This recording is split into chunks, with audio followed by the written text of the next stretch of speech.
Now people can hopefully hear me. There we go. Good evening, friends. For anybody who's out there, we're going to play some Blades in the Dark. Let's do a quick round of introductions of players. Not your characters yet, just yourselves. And there is a problem with... while I fix the overlay stuff, why don't we go around real quick? Jesse, just very quickly introduce yourself. Hi, I'm Jessie. I am not on video today, but I will be next week. You can find me at Jahoos the Moose on all social medias. And I'm very excited to play this game. And I also don't know what I'm doing. I mean, honestly, do any of us? No. No, we don't. I mean, it's all relative, right? Speaking of people who might kind of know what they're doing, Nat. Hi, I'm Nat. I am the Tuesday DM. You can find me at CrimeNat on Twitter. I do lots of... I usually say D&D stuff, but that's not entirely accurate today. It's tabletop RPG stuff. And yeah, I'm excited. I'm ready to get kind of spooky and weird and have some fun. Spooky and weird. That's good. That's good. I said it with a K. Okay. Hi, I'm Forda. I've only played Blades in the Dark for like one session, and I'm excited to actually learn officially how to play. Fair. I am blanking on how to introduce myself, so I'm going to pass it off. I think y'all might be a little low. Let me see if I can fix something here. Okay, nope, that's the wrong one. I'm just looking at the... I don't know if anybody's listening and checking this out, but I suspect that y'all are low. Feel free to let me know if it is otherwise. And Forda. I've got Forda and Randlam in the wrong places. No wonder. Randlam, would you like to introduce yourself real quick? Hey everybody, I'm Randlam, Shelve the Books on Twitter. I am a TTRPG enthusiast working on their own sort of system and helping other people sort of develop and design their ideas. And I'm super excited to be here with this group of fantastic folks. So thank you. I am so excited that you are joining us. For sure. And Randlam and Forda and Nat and Jesse, we are going to get into it. Before we get to characters and all of that, I do want to take a moment and go through sort of what some folks refer to as the CATS process, right? Make sure we're all on the same page for what the game is, what we're doing, how we're going to make sure that we are, kind of expecting the same things, and therefore there aren't, hopefully minimizing away problems later. It's a safety tool. So the concept of Blades in the Dark, the game itself, is scoundrels, small-time crooks and criminals, well, starting off small-time anyway, in an industrial fantasy city. When we say fantasy, we mean that there's a giant lightning barrier powered by demon blood around it, and the whole city is haunted by ghosts. So that's a thing. The aim of the game, what we're playing to find out how, and maybe if, you and your crew rise up in the city's underworld and resist the call of your own vices and traumas in your attempts to do so in the best traditions of criminal fiction and heists and whatnot. Everybody's, I think that's the easy part, as it were, right? That's like literally what's printed in the book and in the handouts and stuff. The tone that I'm kind of shooting for is, some games can be, sillier. Some games can be super dark. I'm not looking for super, super dark, but somewhat gritty drama. Some there's going to be humor from time to time to have some comic relief. But it's not, on the other hand, with some of you, I have played some eminently silly and enjoyable funny games. And those are wonderful. And I see Ford grinning because we're remembering old times, and it was great. Um, not saying there's never a funny moment that we laugh at, but this is, not a slapdash madcap kind of that kind of caper. But at the same time, sometimes you need to blow off a little bit of steam and relax, and we can't be in that kind of pressure for 3 hours without having some comic relief here and there. But at the same time, this is not me playing a tabaxi who is constantly batting at something or other, because that's what cats do, or our really crazy From Us Came Dusk game that's a couple of you played in with me. That was so much fun. It was sort of a Saturday morning cartoon, zany. But that was so great, though. It was great, and we will do that sort of thing again. Subject matter that we're going to touch on, and this is really where we, want to make sure we're on the same page, is we're going to deal with crime. None of these characters are heroes in any sense, right? They don't necessarily have to be evil. In fact, I don't think we want them to be evil, but they are not good guys either, right? In fact, I would venture to say there almost aren't any in this setting. I mean, I'm sure some individual, some of your working class, salt of the earth type people and so forth, but the types of people that you will be interacting with in the game, by and large, are not. There are some sort of spooky occult things here and there. We have talked privately as a group about lines and veils, and we want to draw those. And as time goes on, that process is not over. We'll continue to use X cards, and if after a session somebody says, we did this and I didn't think about it in advance and I wasn't really comfortable and I want to make, I want to line that out or veil that out for the future, that's also okay, right? No judgment. And of course, it is, the point being, we're avoiding the darkest corners. When we say there's crime, we're talking like sabotage and espionage and robberies and things. We're not talking about horrible sorts of like crimes of turpitude, as we, of crimes against the conscience, as it were. And the same with the occult stuff. Yes, we have people who are going to be able to talk to ghosts, and we're going to have situations where there are some, dark cults running around, but we're not going to get into human sacrifice and some of these terrible things. So just making that clear from the outset, so that people both watching and that, I'm holding myself accountable here, right? That that is the stuff that we already know we're going to avoid. As mentioned, we'll be using X and O cards. X card, whether that's, if you really need to stop it here or put it in Zoom chat, and we will stop immediately. The only questions would be if we're not sure what you're X carding. Usually, when I've seen those, it's pretty clear what the subject matter is, that we need to kind of lightly retcon and move back. But if that would be the only question. If somebody needs to take a break at that moment, right, or at any other moment, that's totally fine. And cards we're heading towards a negative direction. We're heading where I don't want to be. Let's pump the brakes. Let's slow down for just a minute and make sure that we don't get to something negative. And O cards I know this is tense. I know this may be controversial, but I'm okay with this.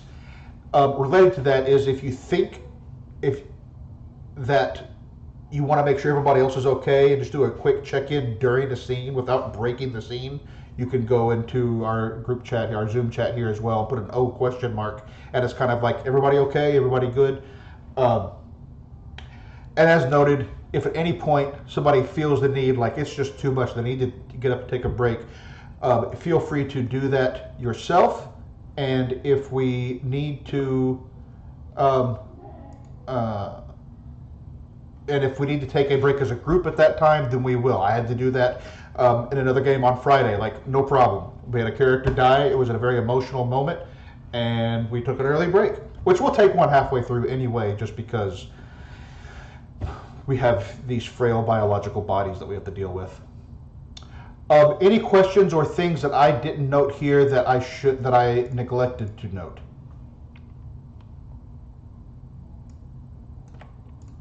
Hearing none? Okay. Not for me. All right.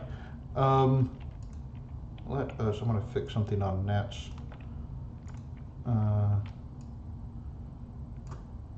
It's very tiny. It's something that was bothering me. It's a camera thing on my end. All good. No, I can't. Nat doesn't need fixing. It was literally just the framing. No, he's fine the way he is. All right. So we are playing Blades in the Dark, a game published by Evil Hat, designed by John Harper. I love this game. You can also go to bladesinthedark.com and see the rules for the game and the system reference document. It doesn't have all the content, obviously. It doesn't have all the details of each playbook, but it explains how they work and what the actions do. It doesn't have all the different factions, but it explains how factions work, etc., etc. So what we're going to do first is make sure that we have our characters. Does everybody, and I ask this under advisement, does everybody have a playbook, which is not exactly a class, but is roughly analogous to a class? Nat, I know that before the game you were kind of iffy between two of them. Your advice led me down the path to salvation. Let's not go too far. But Wow. that's right. Yeah. Where's the praise GM XP trigger? I want to know. Let me get that going on. All right. I'm the first character to die. So Nat, which playbook did you go with? So I ended up landing on Whisper. I'm gonna have a little fun though. Okay, cool. We'll have 2 whispers, which is fantastic and fine. As I noted to y'all, unlike in other games where you are the archetype of a particular class or whatever, that's explicitly not the case in Blades in the Dark. And in fact, the names of the playbooks are also in-world slang. So when somebody is able to kind of commune with demons and spirits, like, oh, that whisper named, that lives down the street or whatever, people use that. Forda, what playbook are you going with? I'm going with the Leech because I like mayhem and wrecking things with finesse. Excellent.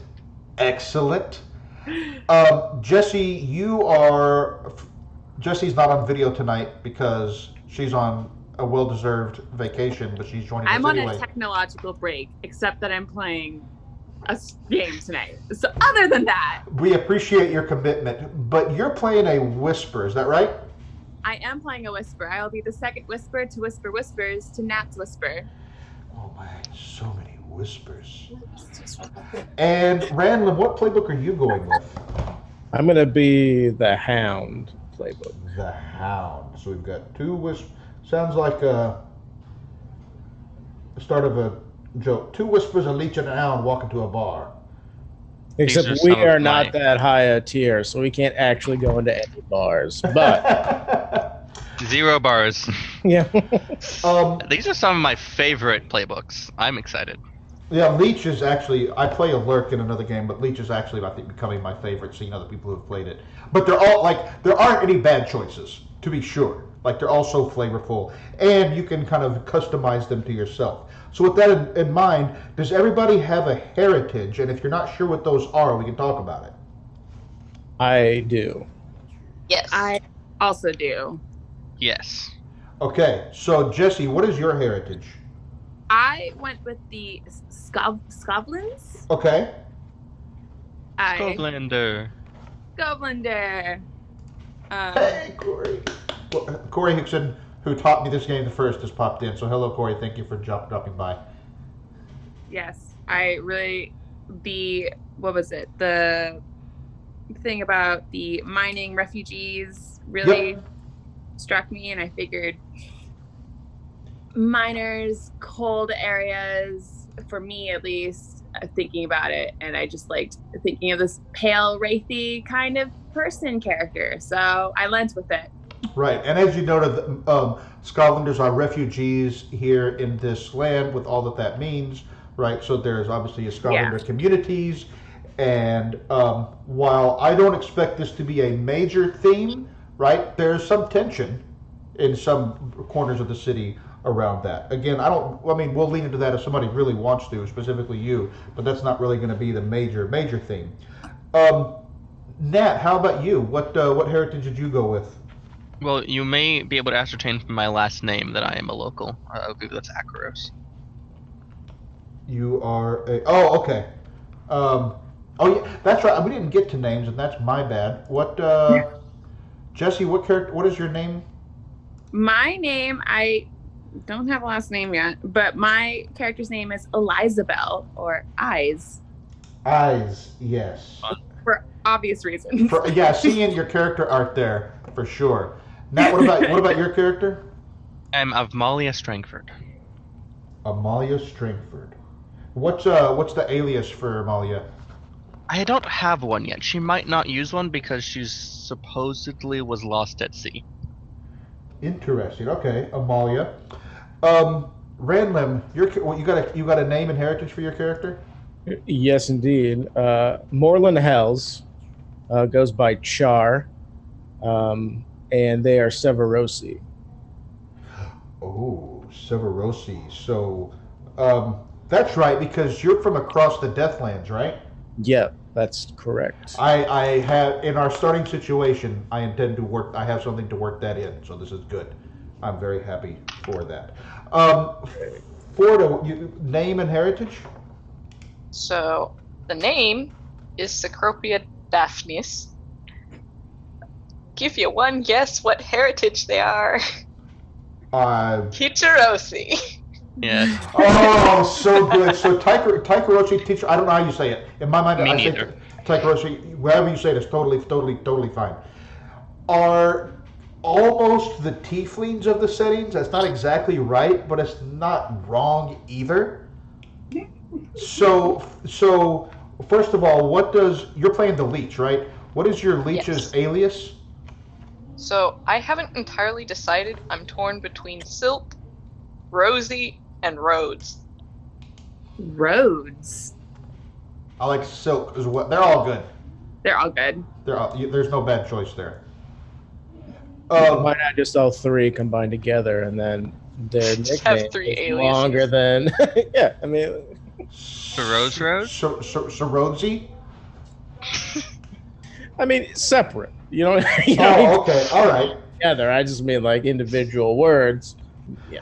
So, okay, while you're thinking of your alias, tell us, is there some telltale of their heritage that people can see in them? Yes, so like facially, structure-wise, they look human enough, but their coloration is kind of, it's red. Like they've got red. this fine moth-like fuzz instead of hair, and they're red and have these striking black markings. Like, I'm digging it. Oh, Yeah. I'm so digging this. We're going to lean into that later. Do they have? I've got a picture for you guys. Or I was gonna say, I expect art. Yes, there will be art, but in the meantime, I have I think Kyle can see my character sheet. That moth picture I got. I And will that's actually patterning. am going to. No. Oh, yeah. I'm gonna show. I ooze interest. Yeah, I'm gonna have to find a way to. You know what? I can do this. I'll show this to everybody. Y'all should be able to see it. And in fact, yeah, it shows up on a little bit on screen now. And I have somehow messed up these as well, but I'm gonna fix that. Yeah, can y'all see that? Where? So I see it In on the Roll20? stream, very, very tiny. I don't see it in Roll20. I thought I showed it to play. Oh wait, let me try. You know what? Let me do it like this. Now you should see it There it is. in your journal. It's still tiny. Oh, it's pretty. That's the So- coloring, right? Yes, Aw. that kind They of color have- and pattern. do they have Like- compound eyes? Is my question. They do not have compound eyes, Okay. but they are very dark. Okay. I just wanted to know if it was going to be. That would be quite a thing. I was tempted, but I was like, no, that's a bit much. I feel like if Yeah. it had compound eyes would feel like she lost the chance. Yeah, that would be tough to blend in at that point. But it would be awesome. Like, to be sure, if that's what you decide that you wanted to do, it would have been okay. But this is easy. Okay, so now does everybody have a background? I do. Yes.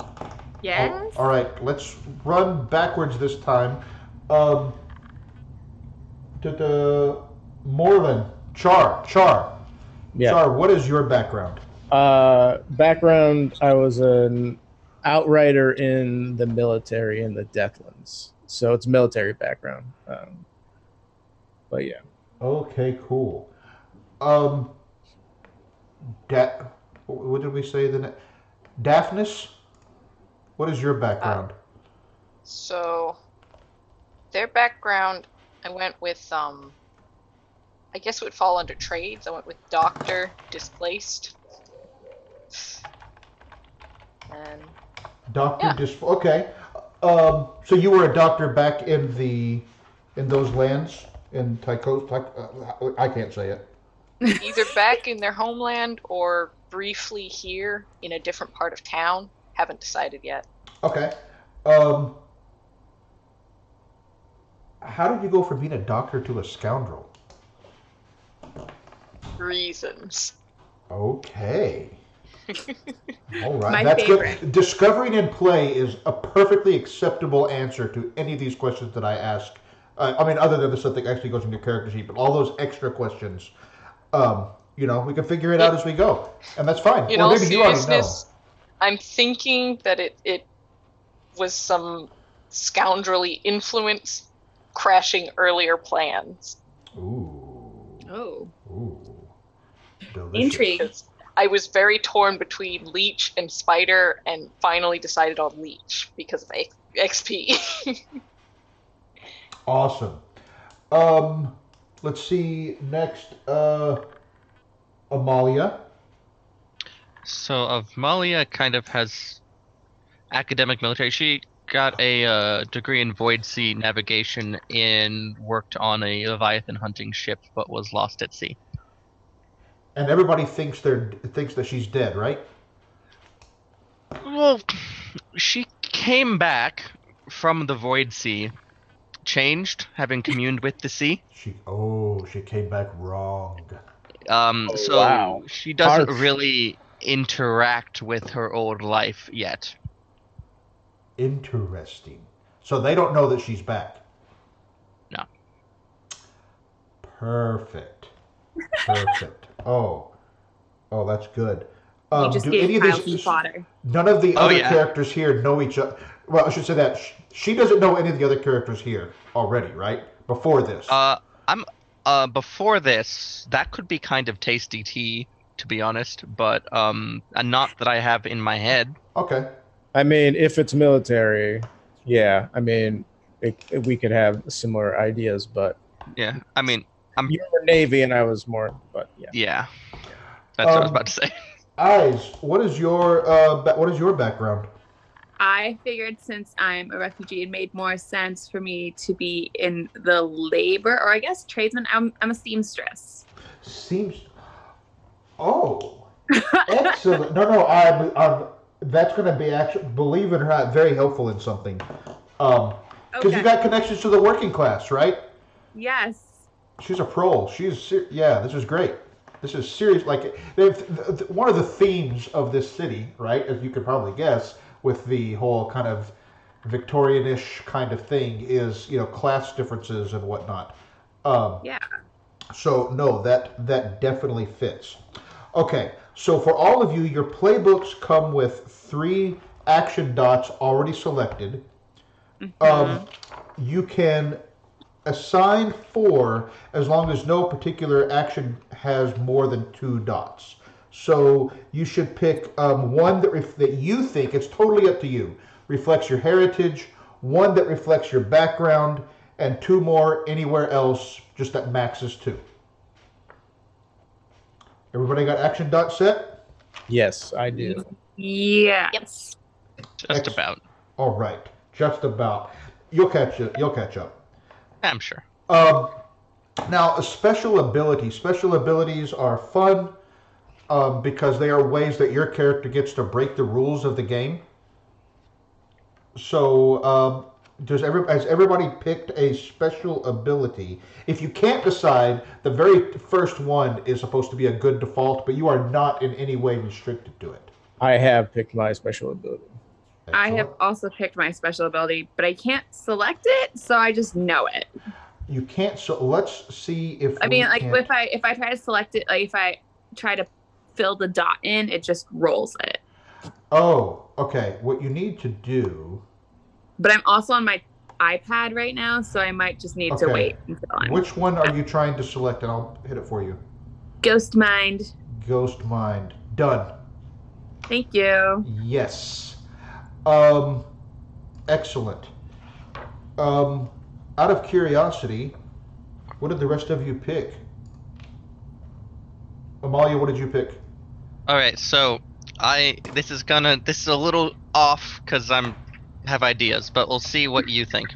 So my thought was to use Veteran to take Ghost Veil from the Lurk, but her thing is that she's like of the Void Sea. So instead of just being spectral, my thought is that she liquefies into the water of the Void Sea.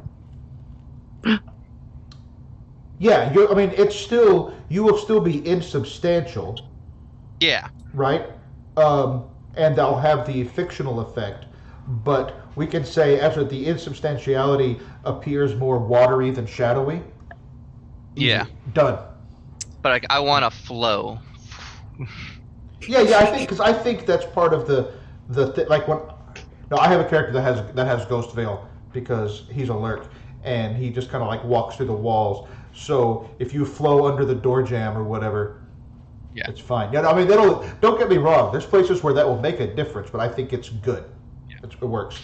My other thought is that, I know we can talk about this later, but there's because of the narrative attached to that, I'm not going to be flying through the air with it, which you can do.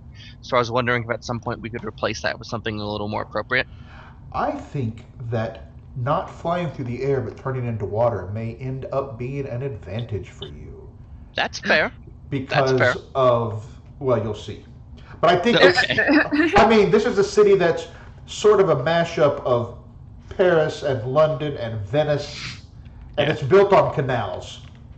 And it's on the coast. There's a lot of water. There's a lot of water. And hey, y'all are going to be related to that water tonight. But nobody wants to be in that water except evidently for one of the people in our party. So hooray! Right. Just wait until you hear my advice. Oh no! Okay, hooray! What about the other two folks? What do you have for your special abilities? So I picked Physicker because I figured we'll probably need a doctor, and I'll be that guy. Physicker is so handy to have because it avoids you having to spend a bunch of extra coin every time you got to heal. Yes. You got your in-house doctor. Right. How about you, Char? I picked Survivor, which means that from a hard-won experience or a cult ritual, but this will be a hard-won experience on my part, you are immune to the poisonous miasma of the Deathlands and are able to subsist on the strange flora and fauna that you find there. So I get an extra stress box as like the thing, but I also, and this is going to tie into my vice, but I can also eat the creepy critters and weird plants that grow in the Deathlands, which is pretty much just like thorny bushes and desiccated ghost things. But yeah. Excellent. Now, have you all picked one close friend and one rival? Yeah. No. Yes. Okay, so Nat, you said you haven't picked one yet. Feel free. You're going to invent a lot of stuff about this character depending on what you choose. Some of them are significant lore characters. Some of them are not. But even so, right? There's a lot of shared authoring going on here, right? So Yeah. we'll talk about why they're your friend. That will share who they are in our. This is our instance of Doskvol. We're not restrained by what's already written, right? It's guidance for us, and it gives us ideas.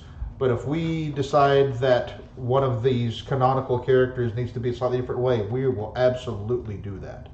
Yeah, I have already had, I think, 3 versions of Sotara in my 5 sessions. Sotara, I can't imagine why Sotara is such a popular character. And every Whisper seems to love them. Jesse, who is your friend? My friend is Quellen, a witch. Oh, yeah, I've had Quellen. How are they your friend? What's the thing there? Well, I just really like the idea of a friendship between a Whisper and a witch, and maybe that friendship is a little more than friendship sometime. All right. Okay. Who is your rival? My rival is Nyrix, the Possessor Ghost. Possessor Ghost? Yes. And why are they your rival? Well, it kind of ties into my vice too, and my special ability being Ghost Mind and being always aware of supernatural entities. I would like to think that they're kind of like a Peeves situation from Harry Potter, where they're always, it's the poltergeist, but he's always around causing mischief and just being in my face. And he's a Possessor Ghost, which I know is in our list of fails. But not lines. It's fine. It just means that he's not going to possess anybody during a session. Yes, exactly. That is exactly why he's my rival. Yeah, no, it's fair. So it can come up as for example, it could be an entanglement later on, or not later on, off screen. Oh, this person has a problem, and they come to you because they know that you've got some connection to this Possessor Ghost, but it doesn't have to happen on screen, and it's certainly not going to happen to your characters. 100%. Yes. All right. But Char, who's your friend? My friend is Casta the Bounty Hunter. What makes them your friend? What's your connection? So they're gonna sort of be tied together with the enemy. Okay. Casta hired me out during downtime when I was an outrider to hunt down somebody that she was pursuing for a bounty in the Deathlands. Okay. Mutual respect as far as survival goes. Perfect. So who is this enemy? So Celine, the Sentinel, is the enemy, and she was specifically the bodyguard of the person that we were hunting, and we left them alive because there was no point in killing them. And I'm not there to murder people. I'm there to do a job, and that was kind of the way it went. Great. Daphis. All right, so my friend is Melista, who is a priestess. Oh. And I don't know what cult they're a part of, but she's a priestess. Okay. Or maybe it's a he. I don't know. Maybe they're a they. Either way. Okay. And yes. What is your connection with this person? It kind of started as a mutual curiosity. One of those, you're not from around here, you're strange, and I'm not sure if I should be talking to you, but it's this kind of weirdly morbid fascination. Oh, that's right, because you have this unusual coloring and moth-like. You're like a moth. It just okay. I just made the connection now that you're Mothman. Yes. Oh my gosh. Val, are you still watching this, Val? I had to do it. I'm sorry. I couldn't help it. I don't know why it took me a long time to make that connection. I wasn't sure if we were going to mention that was what was happening. To do it. Okay. That's I'm fine. hurt. You're hurt that it took me that Why? long? I'm hurt that it took me that long. Val was here a few minutes ago, so I don't know if she still is, but it's also like super late for her. So, well, it's super late where she is. It's not late for her, if that makes sense. Who's your rival, Daphis? My rival is Eckerd, a corpse thief. Oh, I Eckerd do not is good. like them. I'm pretty sure that they have something to do with why I am a displaced doctor instead of a practicing one. Man, did they narc you? And they were like, who have you been supplying corpses to? And they're like, yo, that doctor over there, totally.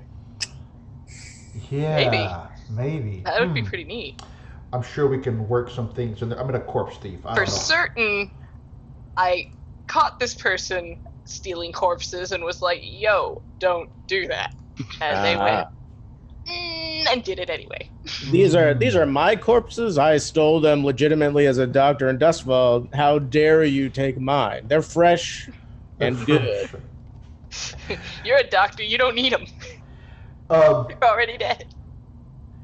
And finally, Amalia. I have generated people Okay. during this conversation. I have a physiker who is my rival named Orlin, and Eileen is a dock worker who is a close friend. Okay, hang on. So Physiker is the rival. What makes Yes. them your rival? What's the problem? Well, when I came back, I felt wrong, so I went to see a doctor, and we got into a fairly nasty scrap over the scenarios because, well, I was wrong. Oh, okay. So Orlin is right about something about you, right? Yes.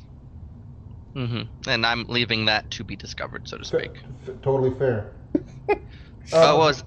Eileen was the person who I first ran into when I came back from the sea, literally like strode out of the void sea to the dock, and that's a conversation starter, and we sparked off good from there. Wow. These are both fairly recent relationships because, like I said, she's kind of not interacting with her old life yet. And Aline helped you out, right? Yeah. Like helped recover? Okay. So this is all great. I am curious for all of you, and y'all can talk about this a little. We're going to get to well, put it this way. I would like to know. I know what we didn't get to yet. Oh yeah. Vices. Oh shit, yeah, that's a thing. Oh yeah, and vices are. So I want to be clear. Please don't choose a vice that you're going to be uncomfortable with, right? So with at least alluding to, right? Vices don't necessarily get role played out, although the effects of them can be, and your vice purveyor absolutely can come up in here, right? So this is, and it's just a reminder, it's all in the context of the safety tools we established at the beginning and that we're going to keep using, right? That's all. That's literally all that I mean. So who's got a vice they want to tell us about? I do. If that's okay, I can Go for it. Yeah. So my vice is going to be pleasure. I settled on pleasure, and you can tell me if pleasure is not the correct category, but Moreland grows and smokes specific deathland plants. Like, that's their vice. So one of the things that I want this character to do is try and start up a clock to see how long, if they can cultivate these plants within the city. But pretty much Moreland will be growing and smoking, not in like a stupor way, right? Because that's a different thing, like taking drugs. Right. This is more like cigars, which is why there's a picture of a cigar smoke here. Okay. I think he like grows, dries, and rolls his own cigars and smokes them, and then takes great pleasure in people asking to have one, and he gives it to them, and they can't actually ingest it because it's like more poisonous than tobacco would be. So, how? I'm totally good with this. I'm just thinking. I would like to extend it a little bit. Yeah. How can we find you in who works with you on this that can kind of stand in as a purveyor? Maybe somebody's helping you in some way. Yeah, I mean, I would imagine guards that like blue cloaks that would let me out of the city, because technically you're not like Yeah, that's going to be the starting situation is a thing around leaving the city. So right. This is so super I feel helpful. like that is the purveyor aspect of that is not necessarily he or they sort of encompass their vice all to themselves, but it's trying to get access to the plants that's going to be the issue, right? So they want to grow them in the city. They don't know how to do that yet, so they have to go out and get them. So is your quote purveyor, your connection here, is it a blue coat or is it one of the Deathland scavengers? Because we're going to be related to the Deathland scavengers and some stuff. Sure. So specifically for Moreland, they are going to go out and get the plants themselves. They wouldn't ask somebody. Okay. So getting in and out through the lightning barrier. Right, exactly. That's the main issue with their vice. And if that's not enough of a vice, I can change it up and it can be. I am certain that it's going to accelerate and get complicated tonight, because my starting situation, just to give you guys a peek towards it, has to do with working with some smugglers who are working with Deathland scavengers getting in and out of the city, and they're going to need some help. They're going to kind of subcontract out to you because you're an up-and-coming crew, which we're going to talk about crew in a little bit. Great. Eyes, what's your advice? I knew you were going to call me, and I just finished eating a jalapeno chip. Do you want? We can come right back to you. No, it's okay. I got it. So my vice is actually very similar to Renlam's vice, but it's stupor and it's smoking drugs because I need to rest my mind from all these supernatural entities that I'm always aware of / Nyrics. So I get really high on whatever I can that will quiet the voices. Do you have a purveyor in mind, or you need help with that? I just chose the Traven Smoke Shops. Perfect. Purveyor. And done. Yeah. Easy enough. Daphis, what you got? Or do you have? First of all, do you have an alias yet for Daphis? Yes, I've decided he's going to be Silk Roads, spelled Rhodes. The proper spelling. All right, Silk Roads, what's your vice? So I'm torn between faith or obligation, because I like the idea of him being like, oh, this is neat, this church stuff, maybe. But I also like the idea of him feeling beholden to someone else. So I'm not sure where to go with that. Since you have a priestess as your friend, maybe if it's faith, maybe it's somebody also connected to one of these cults in the city. Just an idea. You're welcome to choose. I mean, to decide. The only thing with that is I don't know what the various cults in the city do. Well, we can make we generate them basically. Right. Like there's not. Okay. So the purveyor could be, for example, the person who is kind of runs the purveyor for that, the relevant purveyor for Forgotten Gods is Illisil, who is at the ruins of the temple to Forgotten Gods. Right. So which one? Don't know yet. What do?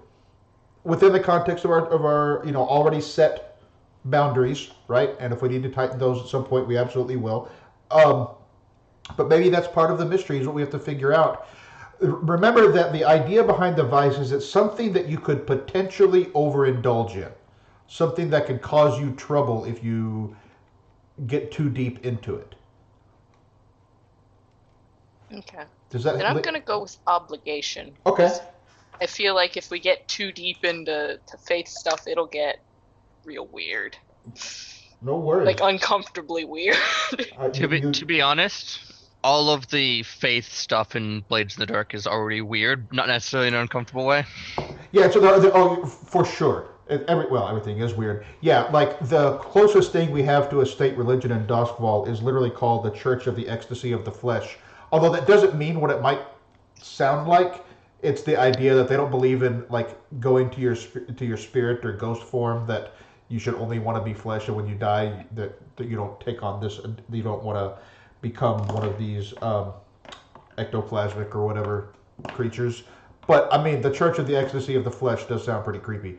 I wish you guys could have seen Cole's face when you said that. I mean, when I first read it, I am sure that Actually, wait. Isn't there also... Hey, so isn't there a cult that has to do with flame, too? There what is. Did they do? So there is... I don't know if there the is... Circle of Flame. The Circle of Flame is a secret society. They are a secret society of antiquarians and scholars who are obviously actually also a cover for all kinds of nastiness. But the Circle of Flame is sort of, they're trying to get ancient artifacts and whatnot. Like in real life. Because I'm really sorely tempted to have him be a moth to the flame. Oh my god. Yeah, I'm so tempted. I don't see why you couldn't. That's not necessarily... I don't think he'd know about the secret society aspect of it, but maybe the They themselves are a secret society, but there will be levels to those secrets, right? Not everybody will know about all the extra stuff that they're doing, just the trying to get antiquities and whatnot. Maybe it's less faith and more obligation in helping them get some of these relics. Or he could just literally be drawn to fire. Or they could That just too. Yeah, drawn they to could fire. just walk up to Flames and be like, "Hey, Well, I know we're on a job, but what's this? This looks pretty nice." This Some looks of the- great. Can I touch it? Ouch. Ow! I'm on fire! All right, Circle Circle of Flame it is. Amalia, what is your vice? So, it's weird. That's the category. Okay. On her, she communes with a entity referred to as known only to her as the Void Beneath. She goes to the ocean, the Void Sea, to do so.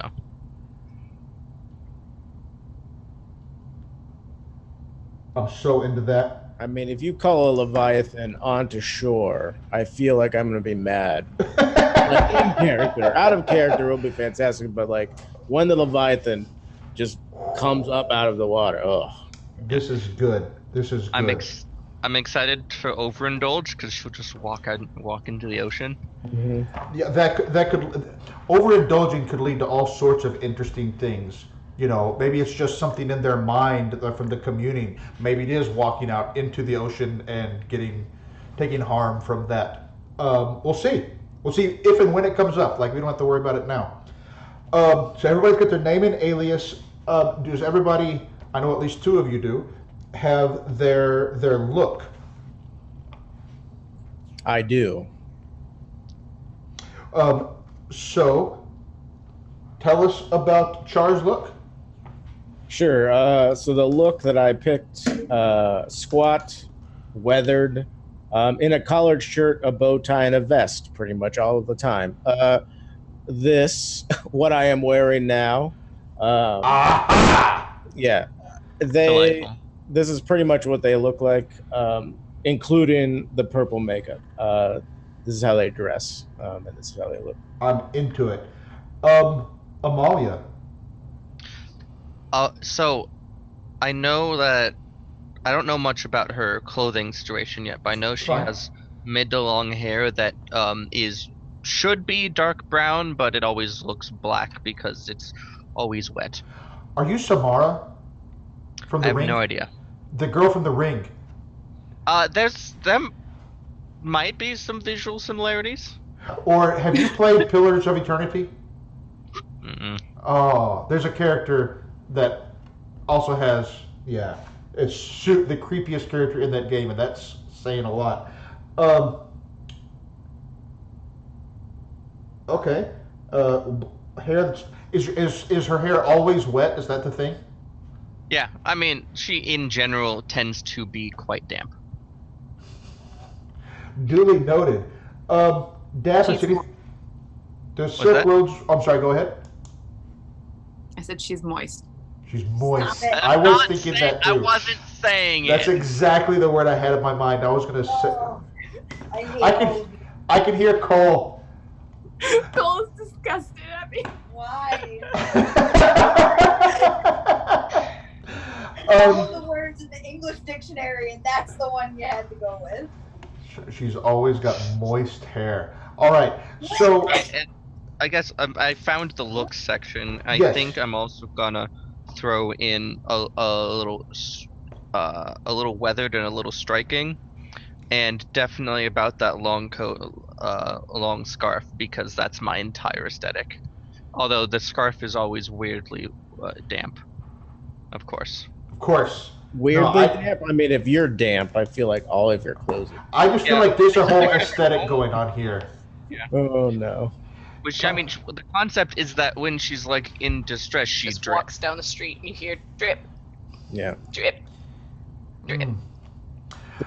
Me like Commuting Crows Frogman vibes. I don't know if anybody ever saw when they played Blades in the Dark, but one of their characters was like Tiger Rossi, who was like an amorphous frog person, and they just had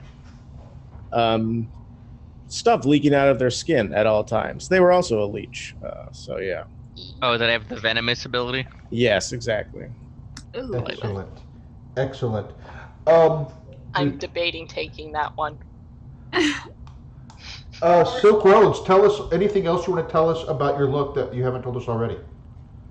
So, like, how I mentioned before, that striking pattern, it kind of, there's white with a little bit of black up under their cheeks that kind of goes through their hair, which is long and just like this. It looks like this unkempt mane, but it's like really fine and soft to the touch. And clothing-wise, they're just very sharp. They got that nice top. They usually have their sleeves rolled up to about their elbows. When they're out and about not doing doctor stuff, there's nice gloves, and when they're doing doctor stuff, the less nice gloves. No, I just imagine one pair of gloves all the time for doctoring. Like, the gloves, and they're just like disgusting. You're like, here we go, everybody. Time to touch your wounds with these. Nope. I'm Very clean. I was an imagining- upstanding doctor at some point. Was What you're yeah, describing right. Was. reminded me of Borderlands. Yes.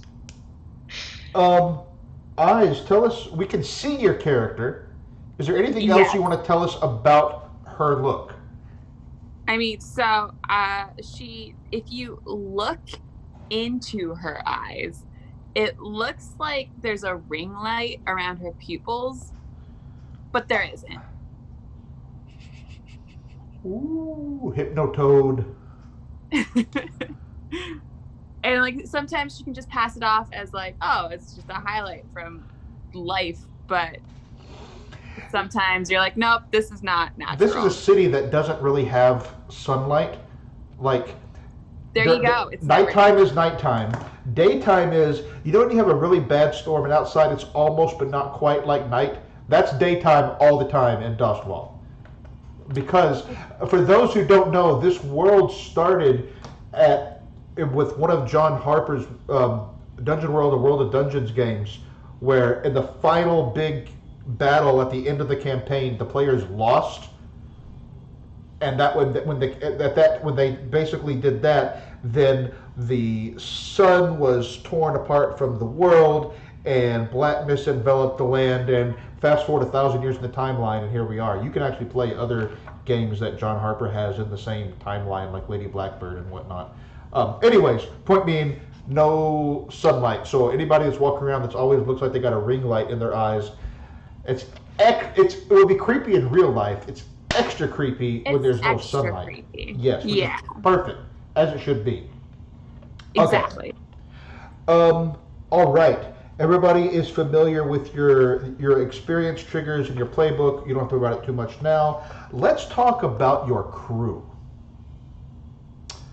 So, what you have told me so far, and this is the only thing that I have written down, well, it's not exactly true, but it's close to true, is that you want to play Shadows, right?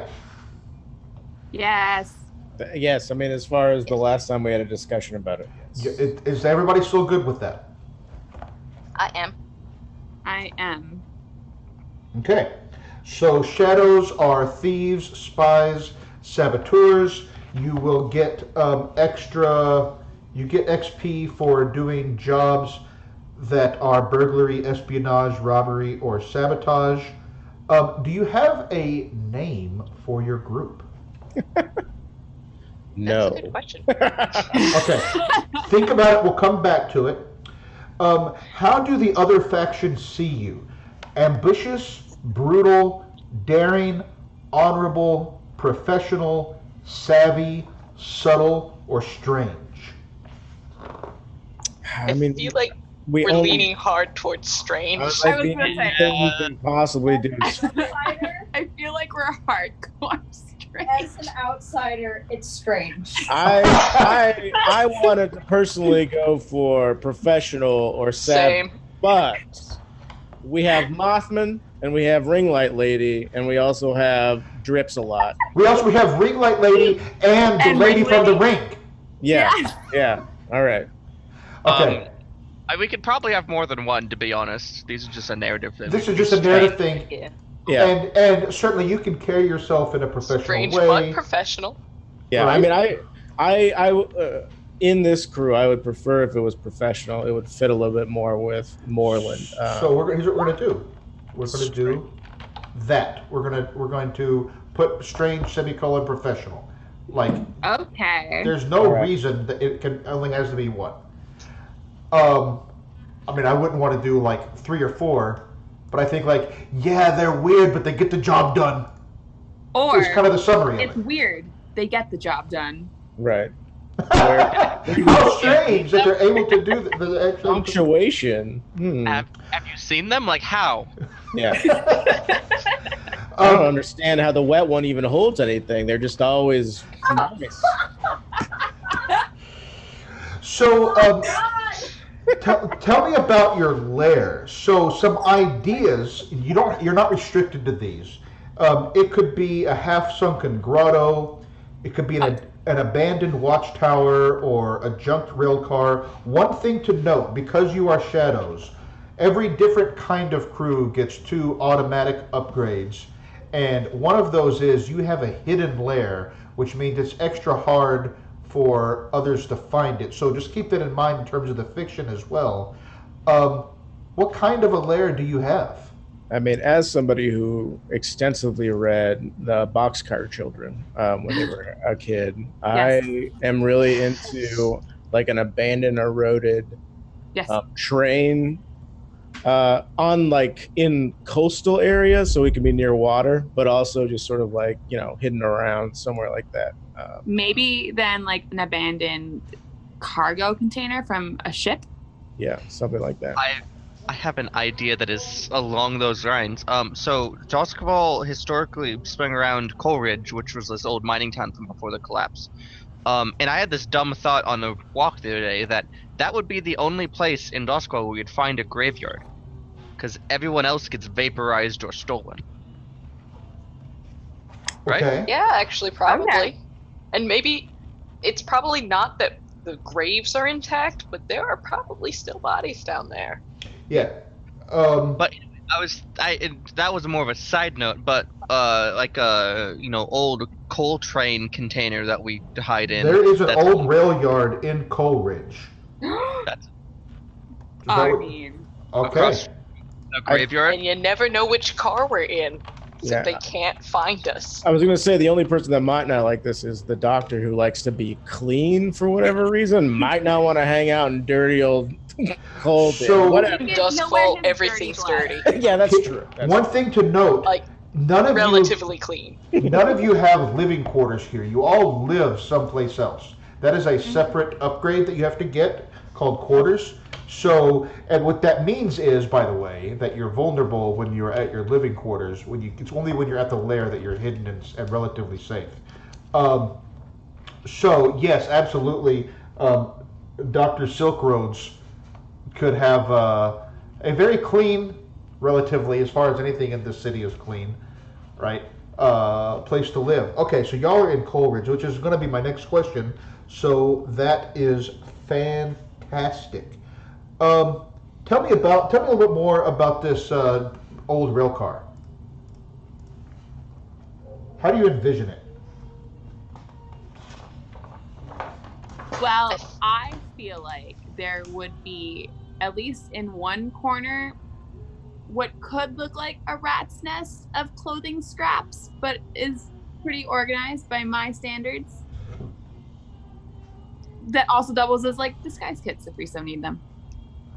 Yeah, it would, in my mind, it would have some sort of like strategic relevance to the rest of where we are, only because, Char would not set up in like a wide open spot. They would definitely be like a vantage. Yeah, it's definitely hidden, so you probably have some ways of keeping at least some eye on things Exactly. around you. So that's yeah. Okay. All right.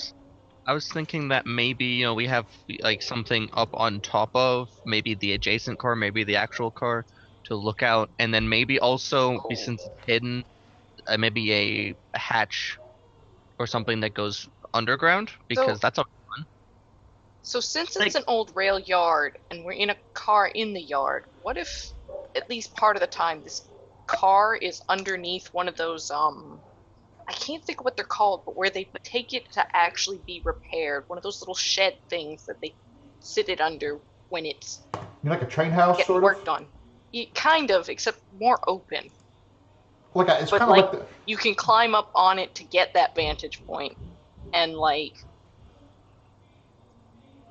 I'm trying to think of how, like, mentally I'm picturing it really well, but like words are not doing the thing right now. I'm sure there is a railroad term that somebody can find. For now, I'll just put it's under an actual like housing of some sort. Okay.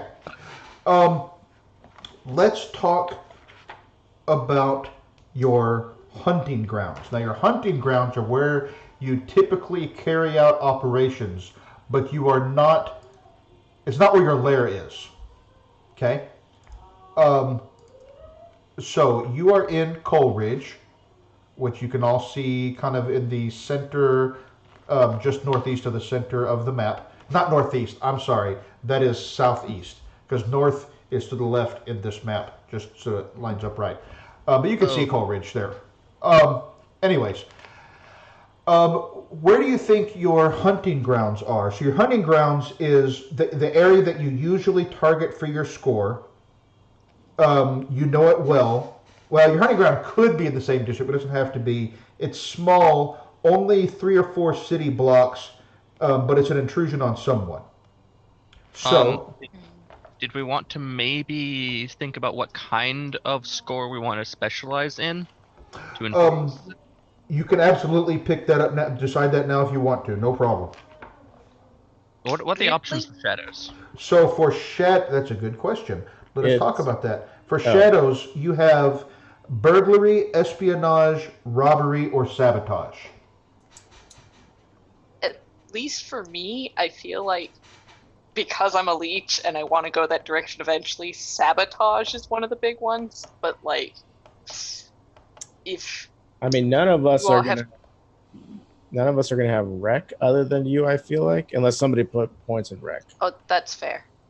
Well, you can use Tinker as well, and you don't really need a bunch of people. No, I know.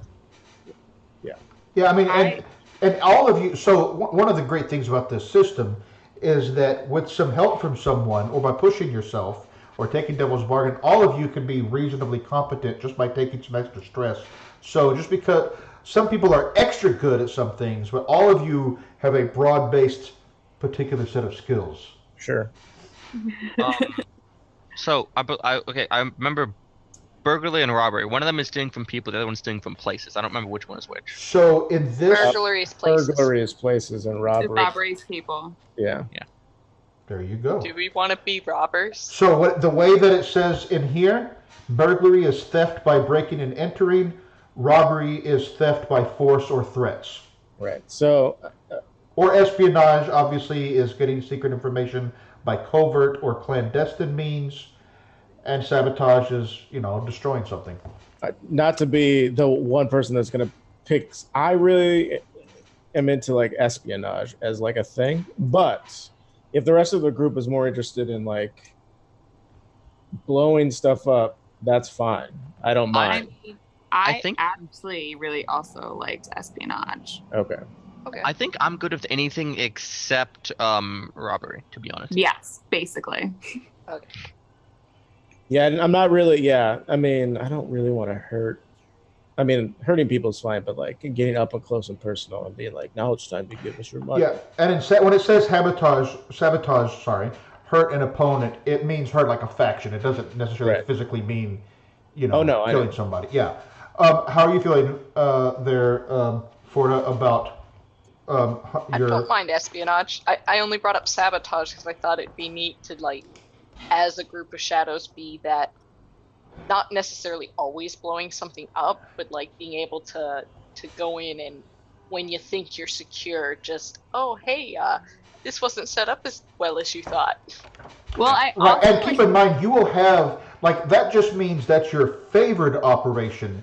You're going to have, you're not restricted. You can, first of all, tonight, it's probably not going to, it might be espionage. We might see. But the idea being, you'll have options at different times, and there's going to be times you can do stuff that's none of the above, right? Because you might need to. You might need to establish a claim on some turf somewhere, and you've got to do something that isn't just, spying, but, maybe going and beating something, there's going to be something there. So I am 100% behind being like the hunting grounds that we do be sabotage. That's fine. I read it wrong and was thinking like you have to specialize in this one particular thing forever. So what it means when you do that,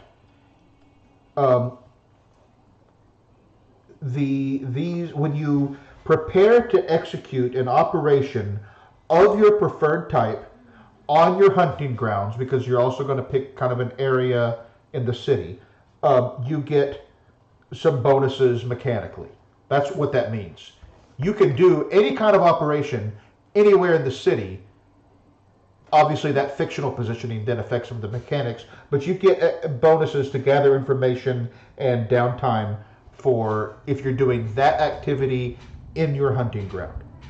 Yeah. Any thoughts about where? Case, then let's do espionage because, like, it's really hard to find things. Okay. Do you have any thoughts about where you want your hunting grounds to be? Some thoughts. You are situated between the rail station and the prison, which, by the way, the Deathland Scavengers, they have a whole thing about Ironhook Prison, which is part of the Bluecoats faction. So, I remember reading up on factions, and I really don't want our hunting grounds to be in the Ironhook Prison area or the rail yard area, because they're both really, really strong. Suggestion, it's kind of nearby, but something in Nightmarket maybe? It's like where all the... Yeah. I actually was thinking of Nightmarket. So yeah. Nightmarket's fun. Just dominated by commerce, that has a lot of the... it says elites, wealthy people that are not of noble descent but have land, status, and power without titles. Stealing trade secrets, figuring I was out gonna say, working with who and figuring out who wants to buy that information. Maybe a little sabotage, make sure a deal doesn't go through right. You know? Sounds, yep. Could do anything at Night Yeah, Market. Night Market is the best place to trade illicit and arcane goods in the city. Arcane Ooh. goods? Arcane Yeah, goods? I like this. Oh, good. Okay. I'm sure if you blow them up, Yeah. nothing bad happens, right? They're just Honestly, Okay, but you're looking to like your preferred operation will be espionage in some area of Night Market. So Night Market has 4 landmarks. Now these aren't areas, right? They're landmarks. There's a social club called the Vale, which is somewhat like luxurious, connected to the Taichirosi. The best tailors in town are Dundridge and Sons. They're also in that area. There is a hound racing track called Vreen's Hound Races. That's in the center of that area. And a tavern called the Devil's Tooth that has a secret menu of alchemical concoctions. There are high-class subterranean avenues, multi-level wooden platforms. There is an adopted forgotten god known as the Night Queen. There are all sorts of private clubs. So any of those areas, how would you describe, just describe the area that you want your hunting grounds to be, and it'll just be that way. Those are just those are specific locales, not areas. based on what we were saying a minute ago, I think like where the deals happen, you know? Where the big money moves. So I think someplace, yeah, where either like some storefront or a place where there are a lot of goods, where a lot of different types of folks gather to buy or trade. Because I don't know. Well, actually, No, there's definitely bazaars and markets with like wooden market stalls. what I was Maybe, about to say was I don't know that we'd be really good at blending in high class areas, but Moreland actually probably can.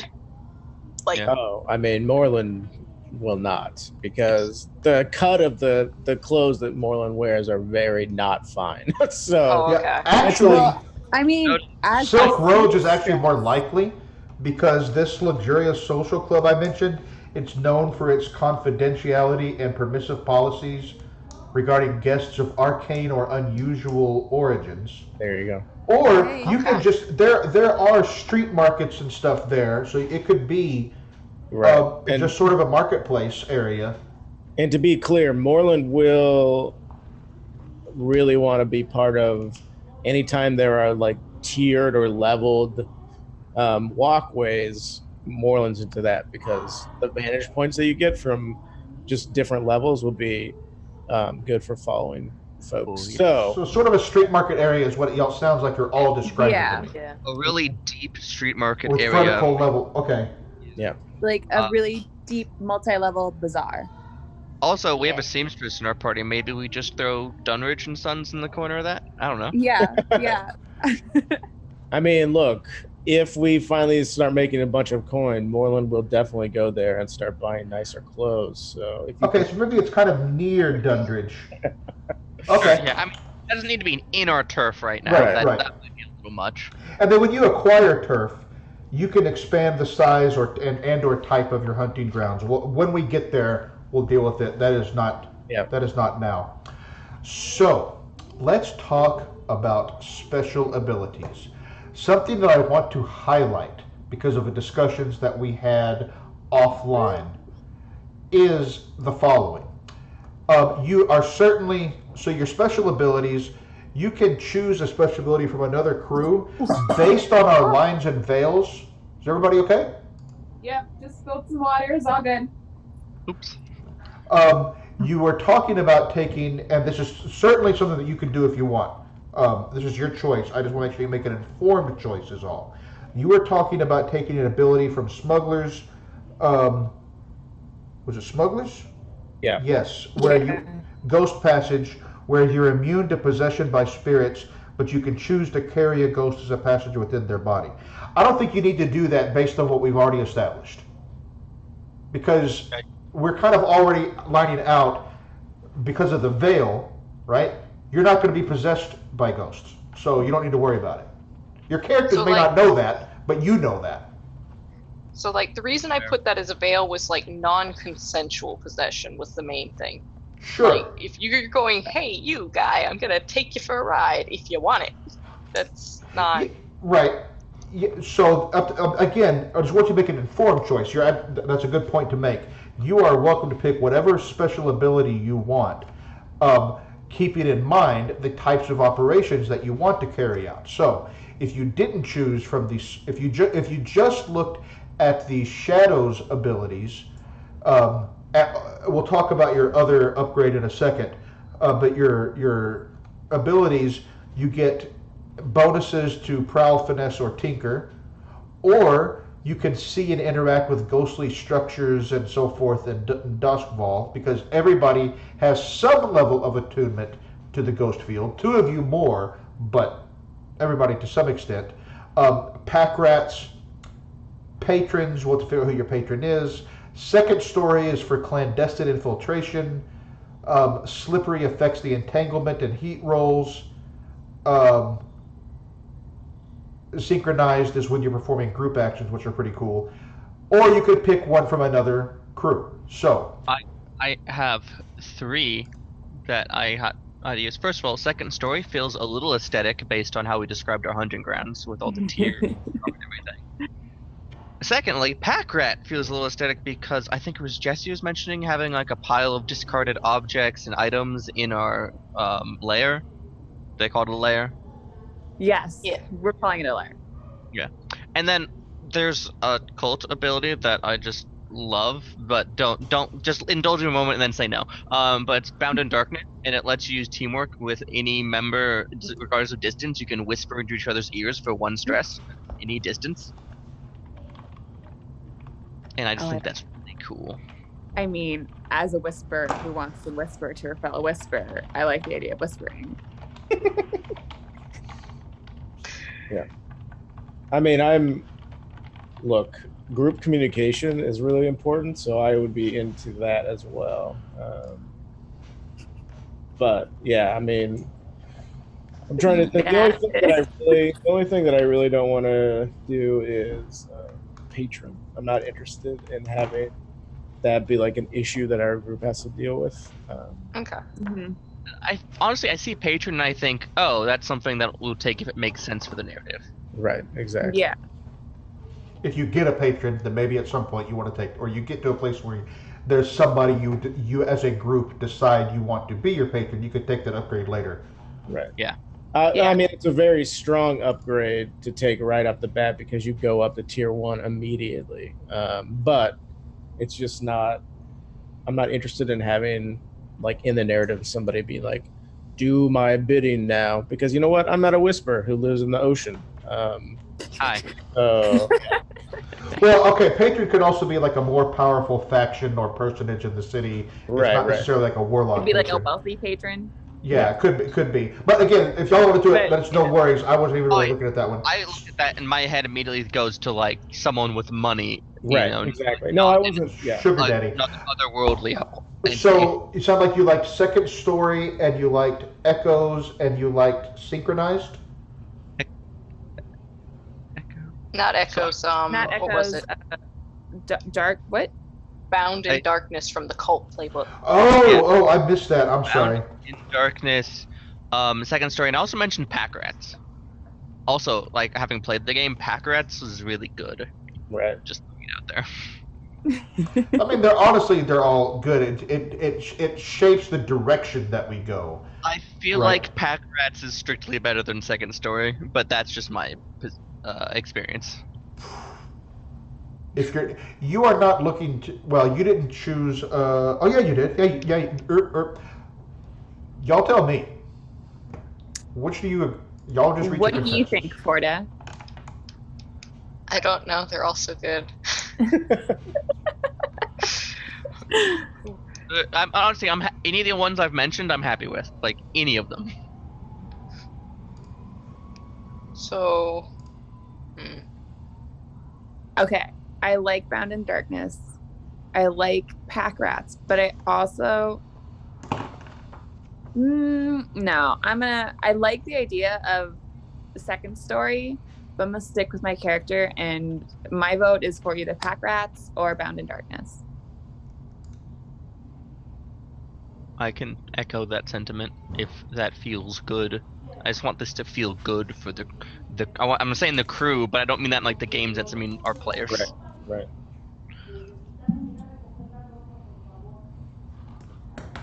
What are you thinking for it? So Bound in Darkness, you may use teamwork maneuvers with any cult member, meaning your cult, your group, regardless of the distance separating you. By taking one stress, your whispered message is heard by every cultist.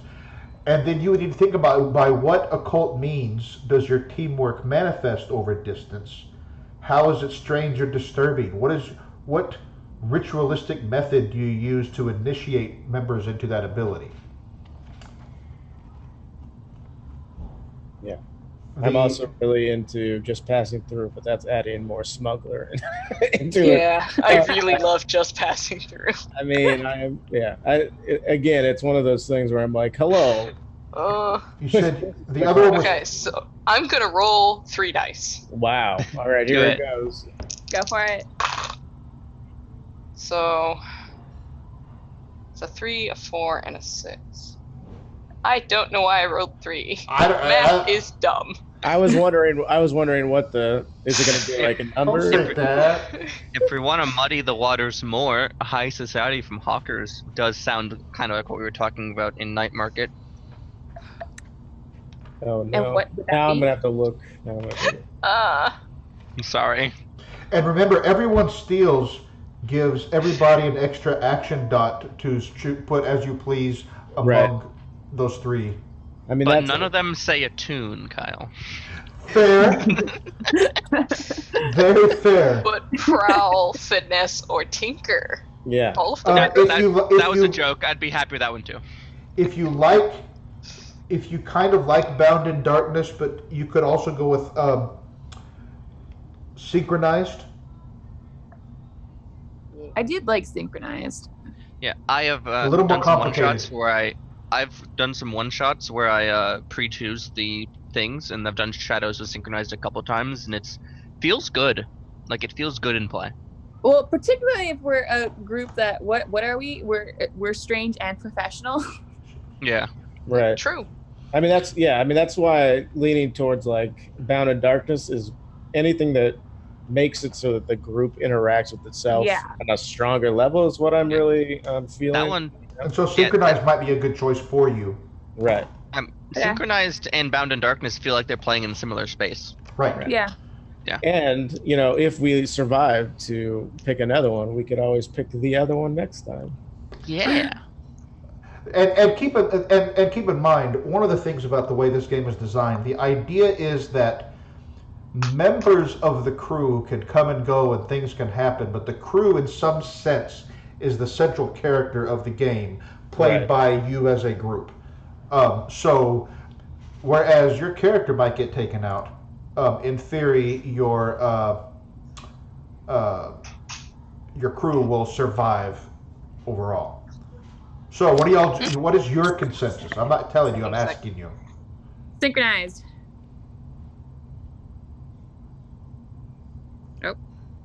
That's fine for now. Yeah, Shayna, step away for a second.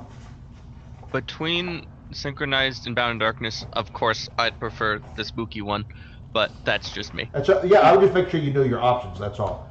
Yep, Synchronized is fine with me as well, but again, Bound in Darkness. So you all remind me of my spouse, who was always, do you want this or that? Yeah. But also my partner too. My vote's Synchronized. Okay.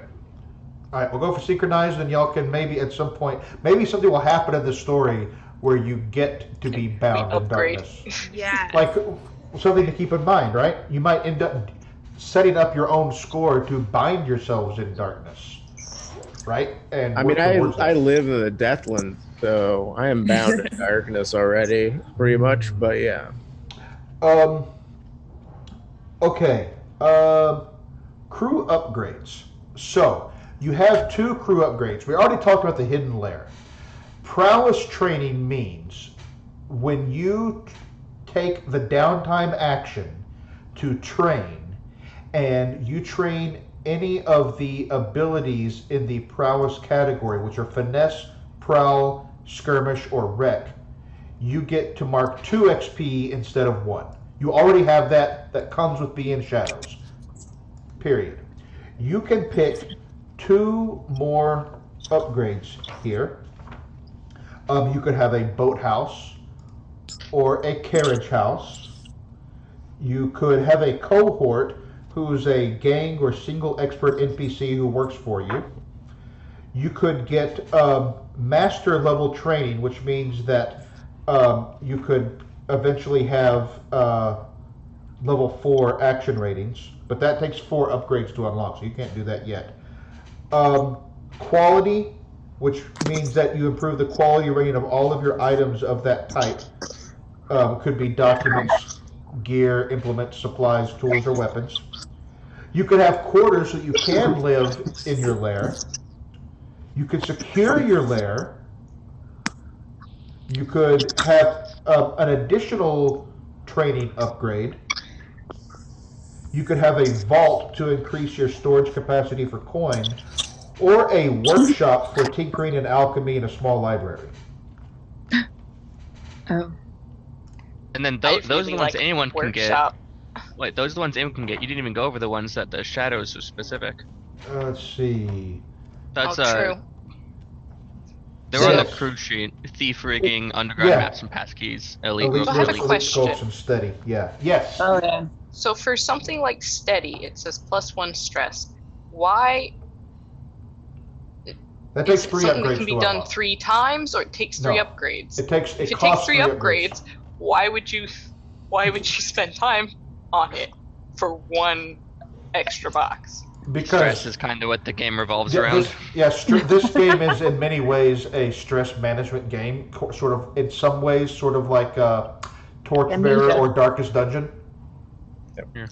Um, one of you Yeah, has 'cause- already said they want to max out their stress the first time immediately, but Boom. What up? Somebody call my name? so yeah, you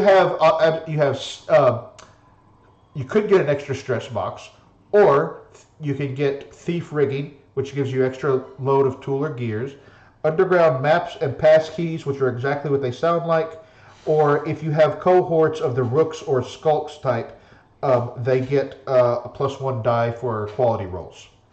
So, as the character who will be lugging around a gigantic rifle, I really like thief rigging. I'm just saying, it looks Okay. cool. but As every time I played the game, load has been like huge. My players took Bravo's version of that. Like every crew has their version of rigging, and Yeah. they have been loving it. I'm totally in favor of that being one of our 2. Okay. Right, so Same, keep in because I mind want to be able that to carry stuff. thief rigging gives you tools and gears. That doesn't Yeah, count towards weapons, but No, but it it can frees up the Guys. load for your Right. weapons. Exactly. That's Yeah. kind of yeah. It's the gun goes in the 2. Then I have 1 free one for light, and then I will have 2 more for those. So 2. you all want? Is that what you all want? Is thief rigging? Thief rigging. And then the saboteur can carry around things that blow things up more. Look at all these Right. canisters of volatile. Why can't I hold all these lemons? Or lemons, tools. Kyle, are you ready for the questions of what constitutes tools and gear? Oh, I'm I ready. am. So let's So we- see. So you're we get- taking. Do You get lemons one more of even those, exist right? in this You get world? one more. Yes. Probably only rarely. They can't be common. Yeah, this is like it's There's one no of those. sun. Yeah. Although there's a lore thing I read about them infusing some plants with radiation so that plants next to them can grow. Mhm, But you can't eat the radioactive plants because they're toxic. right. Radioactive lemons. Radioactive lemons. So I Who knew? guess- Take life, make an exploding lemon. Yeah, I guess we need to discuss if we want to do passkeys We could also do housing too if people are like into living in the coal yard, which is not a bad upgrade. Yeah. Quarters seems cool. Quarters seems cool. Underground maps and passkeys feels cool too, but given that we're currently working on like Nightmarket and stuff, it doesn't seem super directly relevant. Although you can get most places in Doskvol through the underground system. Sure. If you really try hard enough. And I guess deciding on if we want to have elite cohorts, if we want rooks or skulks, is an important question. Well, we have to get a cohort first for that one, because we don't start with one as shadows, I don't believe. Unless you choose that as your upgrade. Right. Yeah. Which I don't think is what we're doing. So I kind of like the idea of quarters, because then we could each have our own train car. Yeah, that's fair. Yeah. Okay. I'm into it. So do we have a doctor who works out of a train car? I guess. Well, I don't have a workshop. And not a physiker, but not like a up and up doctor anymore. It's not like they're running a clinic. I've got like probably they're not rusty tools. But, oh my! Oh god! Not new. But let's not new. But let's make it clear that if we start a clock to open a free clinic, that is something that we could do. Long-term projects. Nice. Extra income. This is fun because now this is where finally I get to do some things. Question team, are we open to have a little quick break? I would. So this is a good time to do that. Yes. Let's take a quick break, and when we come back, I will be ready to talk about which factions you have gained and lost status with already. Oh boy. And maybe we should come up with a name too. So that y'all think about your names. That's good. And we're back in 5 or so minutes.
should be back.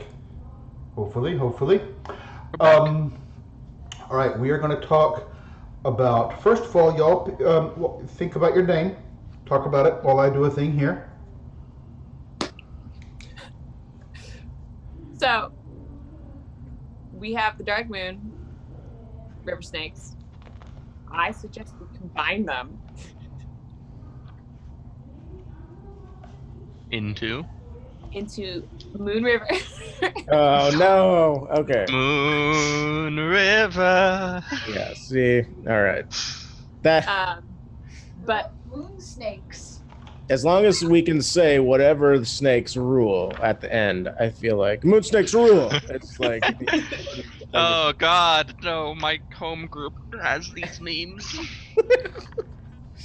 Yeah, kids. no, denied. On the one hand, I'm half tempted to be like, pick someone's name and then put "and company" at the end. But I was then about to feel like- ask: does anybody have a distinguished last name? Not me. I mean, I also Silk's nickname could be a good crew Mhm. name too. I agree. It could be Silk Traders or. I am. Yeah, it just depends on who wants to feel like they're going to be the face of the company if their name is on it, right? So if it's like, hello, I'd like to speak to Silk Road. Well, I think our face of the company is Silk at this point. Is Oh, it? no. Oh, okay. I could be wrong, but that I could be wrong. How's that sway coming along, Doc?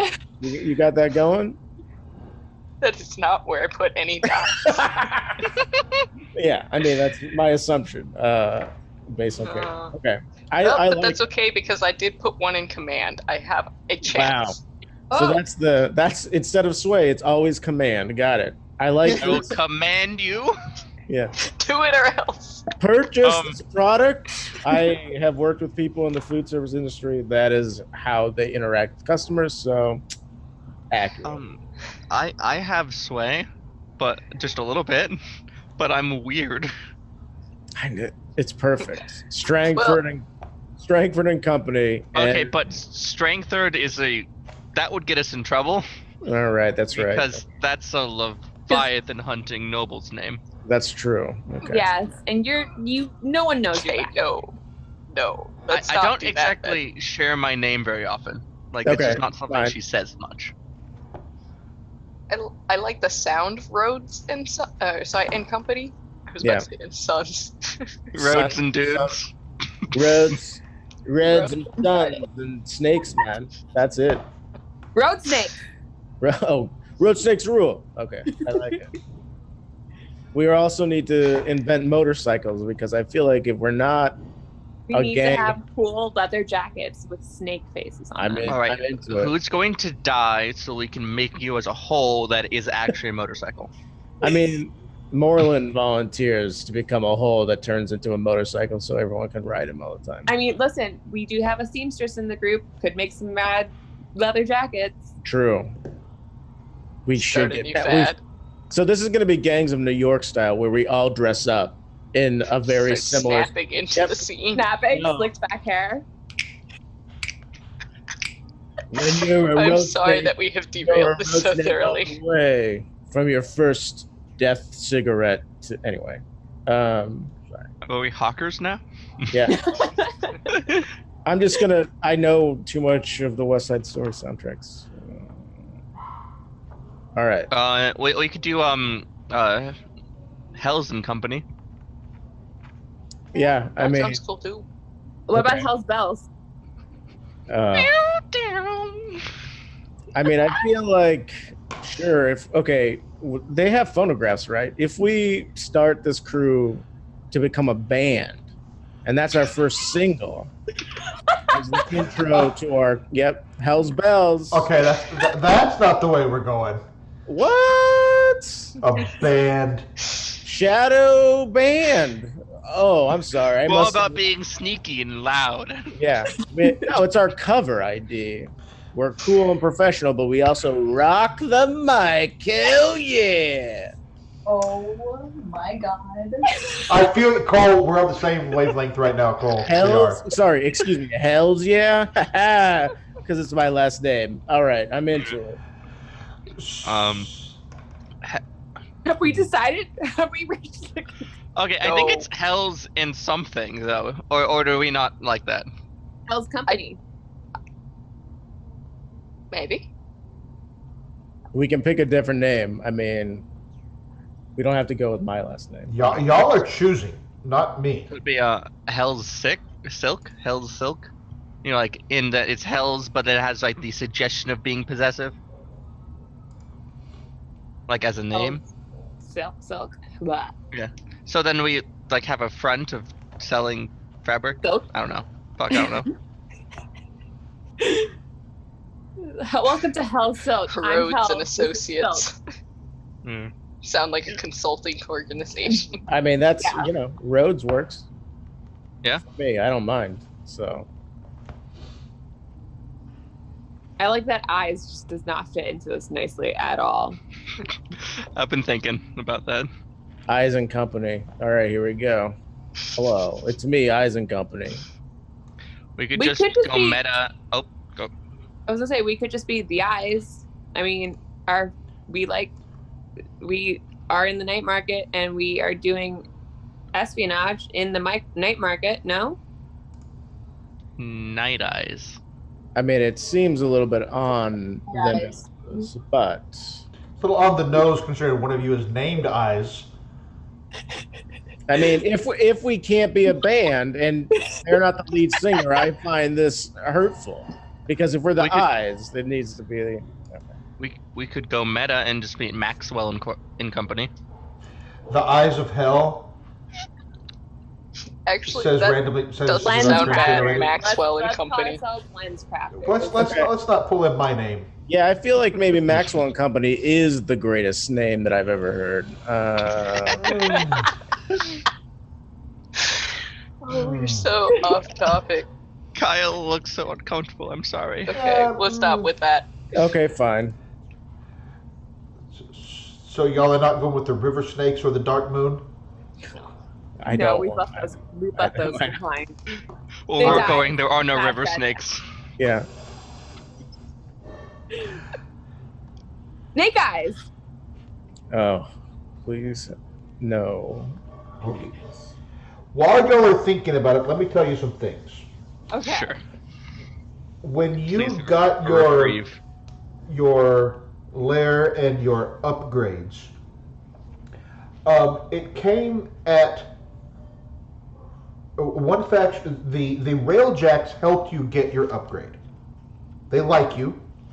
The Railjacks are pretty much what they sound like, the men and women who protect the electro trains of the Imperium from the savage spirits of the Deathlands. They've been talking about forming a union. They like you. You have some extra status with them. However, as part of that, you kind of pissed off the Ministry of Preservation, which is the governmental body that oversees transportations between cities. So they're not super fans of you.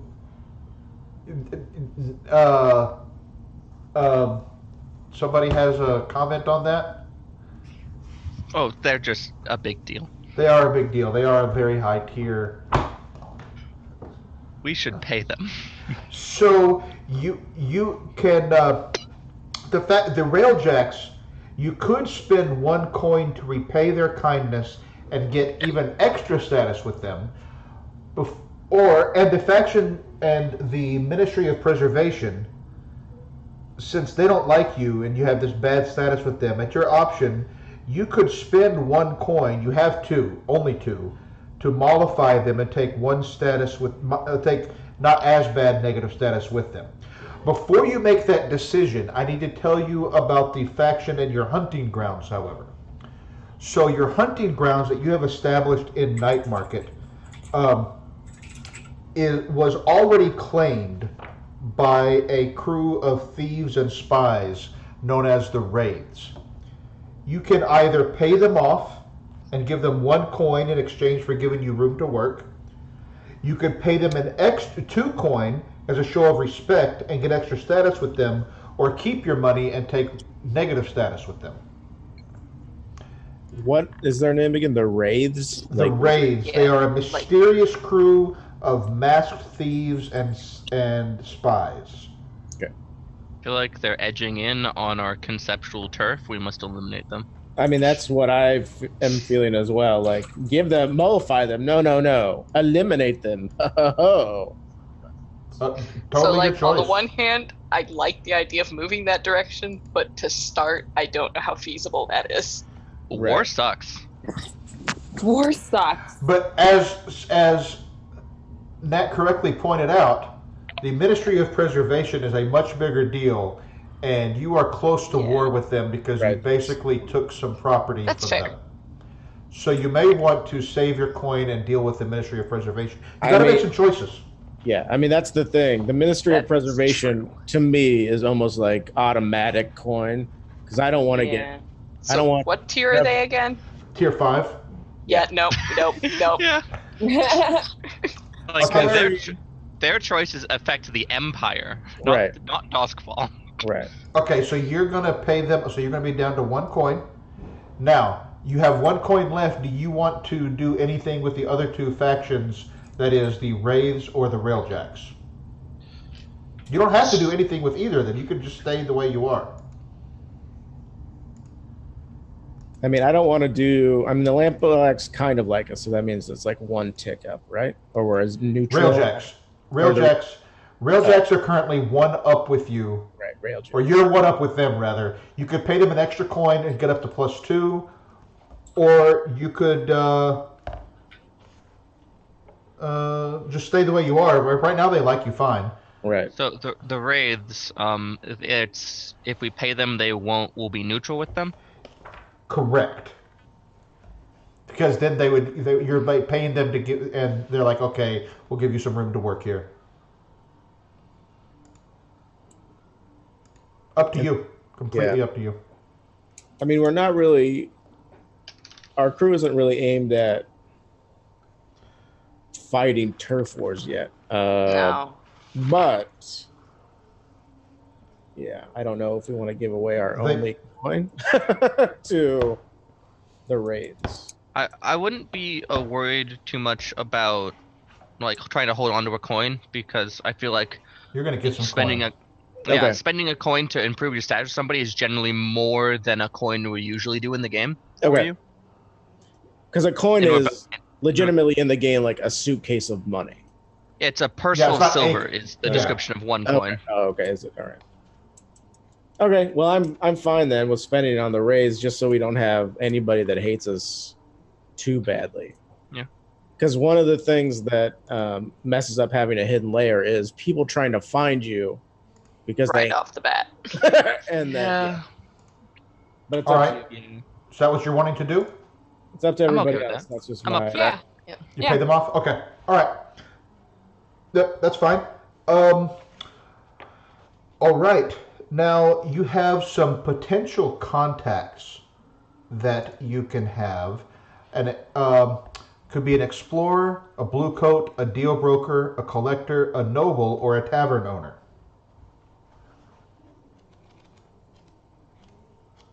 And this is under the shadow.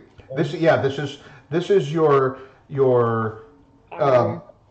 as a crew, your contact. Right, I'm just trying to find it in the actual PDF.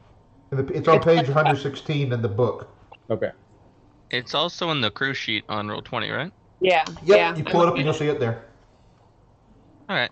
I like the deal broker, just based on what we were talking about. It'll certainly make it easier to get our first, foot in the door on our own stuff. Yeah, I feel like the noble or the tavern owner or the collector could really fit that bill. Yeah. We're trying, but the deal broker is a little more on the head. So which one do you want? Deal broker. I was between deal broker and collector anyways. Yeah. Okay. How do you know this? How do you know them? What do you know? What's the deal with them? Does one of you already know them? Maybe they, or what do you want to establish in the fiction that you've heard about them? Well, maybe the working class seamstress, has gone to them for things before. Also, if they're a deal broker, one of the things that a lot of deal brokers do or did in sort of this time, in the reality time period, not necessarily in Doskvol, was take gossip from people like seamstresses and then blackmail nobles with it. So they would have Maybe you they're steal letters you. and things, and then So Eyes maybe has exchanged some gossip with him before? I mean, if that's okay with Eyes, that would. Yeah, no, I mean, Okay. one of the reasons I chose or decided seamstress was very few people pay attention to someone fixing clothes in the corner. Do I understand that you have chosen a name? Yes. I think so. Yeah, yes. And I see two different things. So is it, tell me what the name is. Rhodes The and name? Company. Rhodes and Company? Yeah. Yes. Okay, not Rhodes Company. Okay.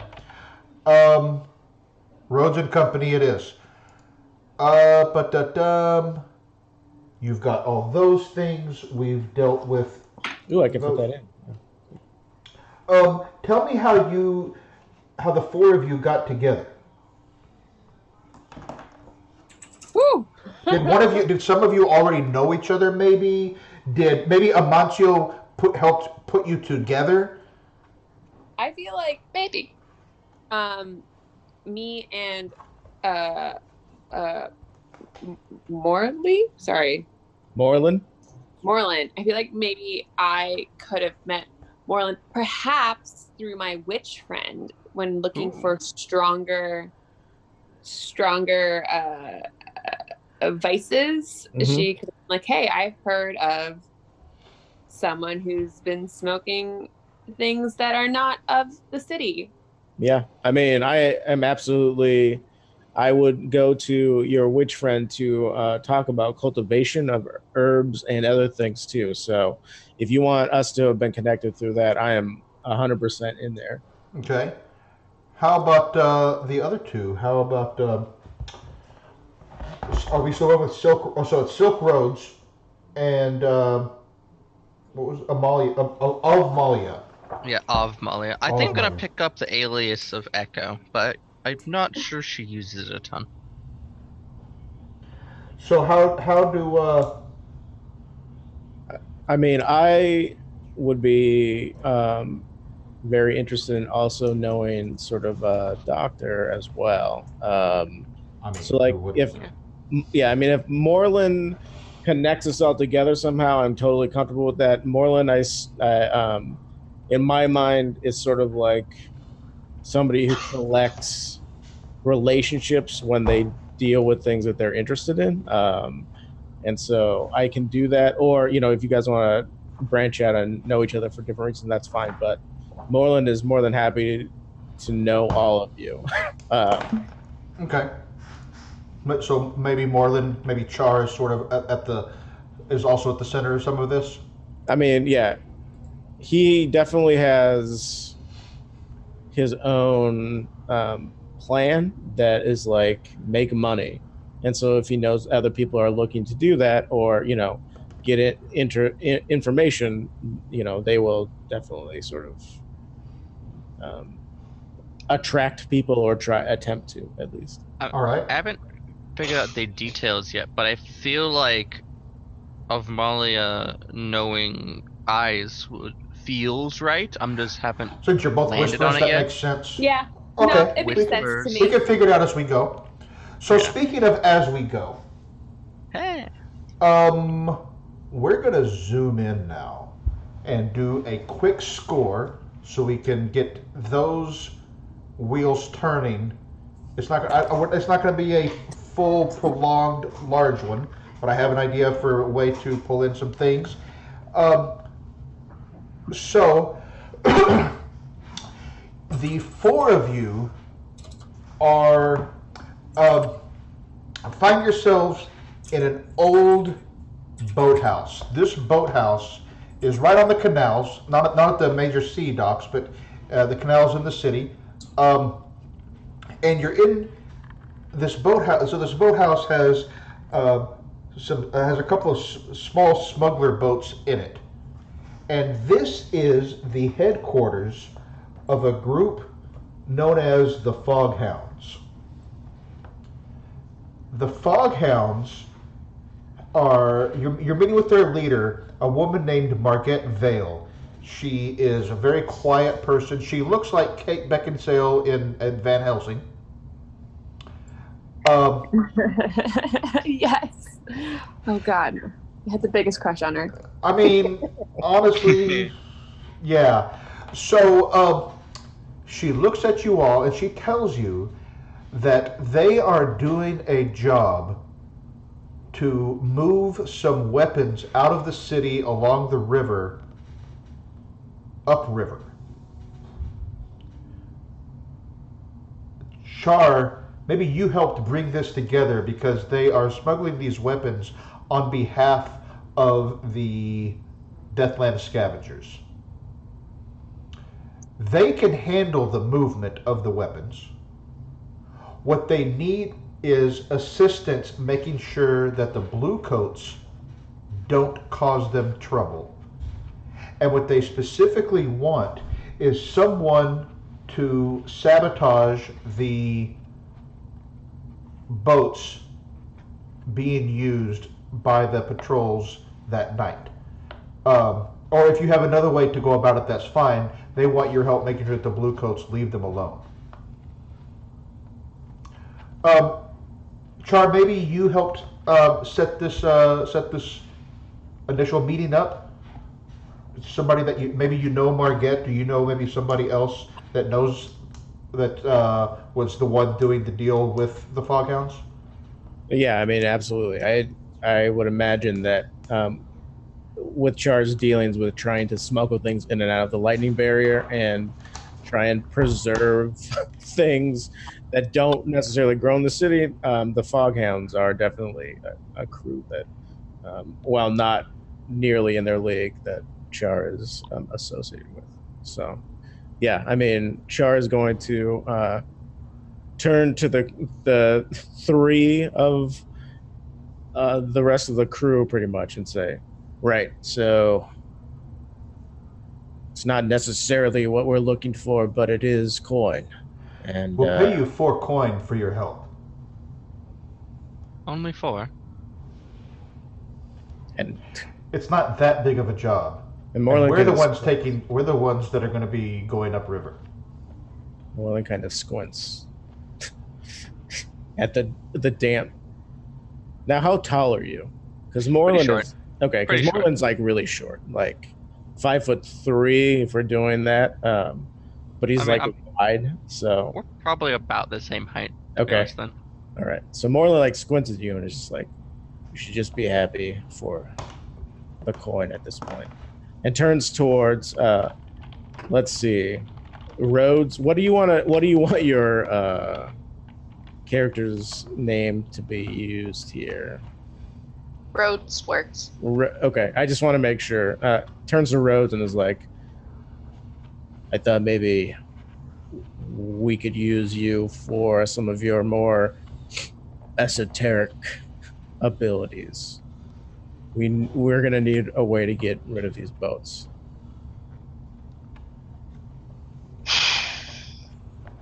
Not my usual wheelhouse, but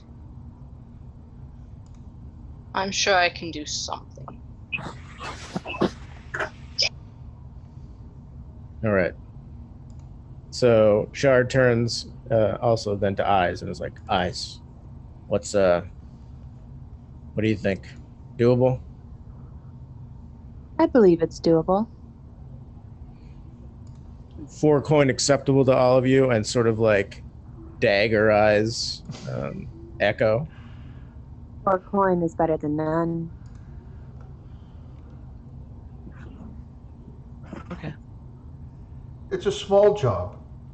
There's only a few boats that you need to take care of. Only an hour left in the session. Right. Yep. It's going to be that's also why it's a small job. Yeah. I kind of realized that, but also being a little proudy about it was fun. Yep. Oh, no, I know. I put it in Zoom a minute ago, in fact. Yes, so we're good? You can take care of this for us? We're good. And he sort It'll of be done. spits in his hand and holds it out.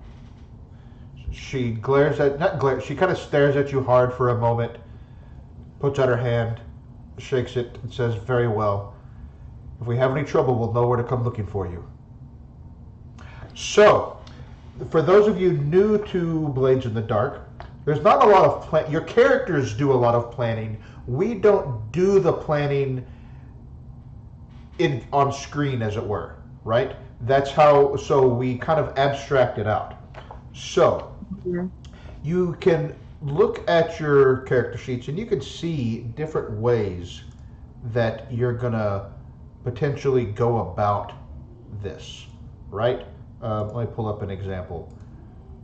So you could assault, you could do some sort of occult way, deception, social, stealth, or transport. Then I'm going to get from you one detail, and then we're going to do an engagement roll. So that's what I'm looking for, is tell if you figured which type of plan do you want to pick? Stealth, and because I don't know, it's up to, if you want to do occult because we have 2 whispers, that's fine, but I have one in a tune, so I feel like occult is harder to get the detail for, because the detail we need is the arcane power we're using, and I don't know what the heck that would be. And you could certainly do some gather information to figure that out just a little bit, but not too Whereas much. Stealth, we just need to, like, where are we going? Where are we going in? Point of entry. Yeah. So I feel like particularly for this, I feel like it's either between stealth or transport. Yeah. Or maybe deception. I mean, since we're not, I have an idea. I mean, transporting is, correct me if I'm wrong, specifically if we're doing the transporting. Yeah, you're not really doing a transport unless you. Okay. Transport would be maybe if you were going. Maybe you could do it if you were kind of like stealing the boats, but I don't think that's really the case here either. No, that's not my plan. Or if we were the foghounds, or we were on exactly. the foghounds. So was there a more deception-y social idea?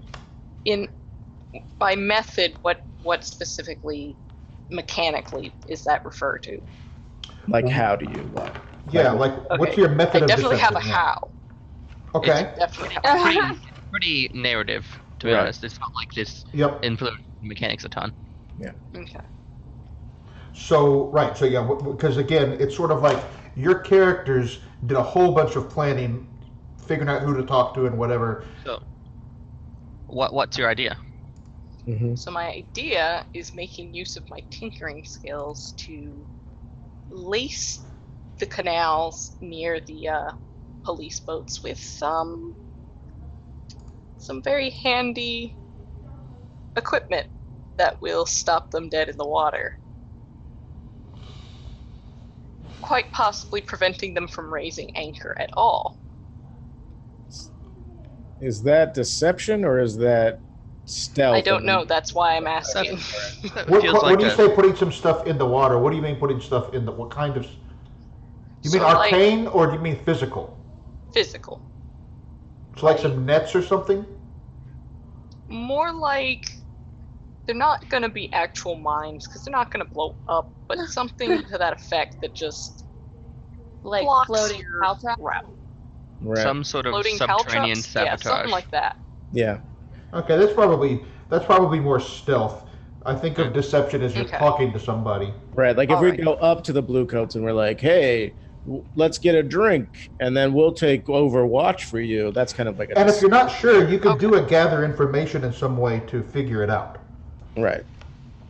So it's up to, I'm okay with if we use stealth and then have our doc lace the water with some sort of explosive / gumming up solution that they tinker together. I'm into that. Okay, so are you just trying to go outside, maybe to the river outside the docks where the Bluecoats have their canal patrol boats? Is that Pretty much. where you're looking to go? Yeah. That's your detail. I'm asking if that is your point of infiltration. Yeah, If you're just going straight out on the water. I'm just trying to figure out if we want to. Do you have a boat to get on the water? Right. That's. We have to acquire that as an asset, I think. Yeah. Or steal it. Why I don't know not? why, but in my mind's eye, I was thinking that there would be like an area with bridges I could take advantage of. Okay, so like- so there definitely are bridges coming out, going across. So you could definitely do that if you want. Right, and that's the whole Maybe thing. that's your detail. That's your Right. your point of infiltration is a bridge. Right. Exactly. Yeah. Right, so where is this? Is this like I don't know, let's I'm look. mentioning like Brightstone 6 towers on the edge of the river, or what? No, this is going to be from they're leaving. Yeah, exactly, but more towards Coalridge. So you could use the bridge between Coalridge and Okay. Ironhook Prison. Oh yeah. Yeah, sure. I mean, Okay. we could do it to the water and make sure the boats can't go. So you're doing, but so okay. I'm going to say first of all that is particularly bold and daring because messing with the river, and it, funny enough, in Blades in the Dark, bold and daring actually gives you an advantage. Yeah. Unlike if it's is it overly complex or contingent on many factors? I don't think so. Does it expose a vulnerability of the target or hit them where they're strongest? Or are they strongest against this approach with particular defenses or special preparations? I don't think either of those apply here. Do you have any friends or contacts that can provide aid or insight for this operation? You tell me. I have a dock worker, but it feels a little on the other side of the city. Yeah, I think so, yeah. No, I don't. I doubt my Besides witch our friend can help deal me. broker. Do you have any enemies or rivals interfering in the operation? No. I Don't think so. GM might surprise me. Yeah, I know. Yeah, I don't think for this Depending one. on how the roll goes. Right. I was I gonna mean- say if we have an hour, you want to actually have. Yeah, yep. Okay, I don't think we have any other. This we've already taken. The bold and daring covers the fact that you're messing with the river. So we're gonna go ahead and see. Oh, hero engagement roll. Oh dear. No. What does that mean? What is that face? That's a bad result. You are being in a desperate situation when the action starts. How to? That sounds right. Wait, can you? I can't remember. Can you resist engagement rolls? You can't, can you? I don't think because there's not a consequence here. This is just Right. yeah. Now whatever happens here. So here's going to be the thing. Rhodes, you're on the bridge, getting ready to spread this stuff out. But something bad has happened, right? You're the shadows. You're trying to tell me about the stuff that you're trying to spread onto the river. Okay, so it's more mechanical than anything.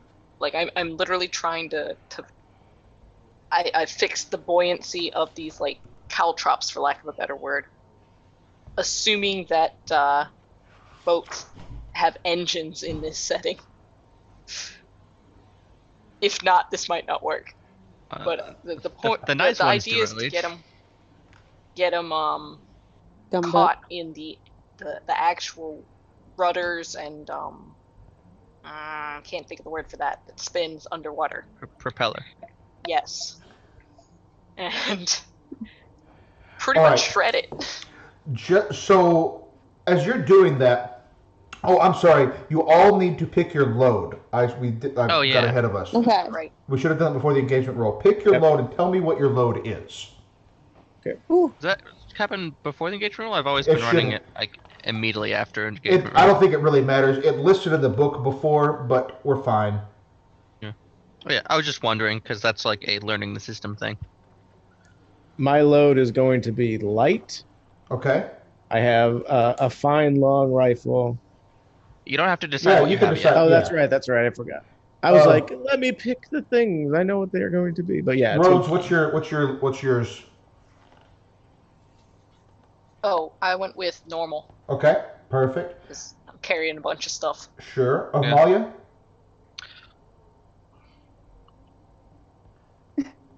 I'm thinking I'll just go light this time. Okay. And eyes. I was gonna go for light.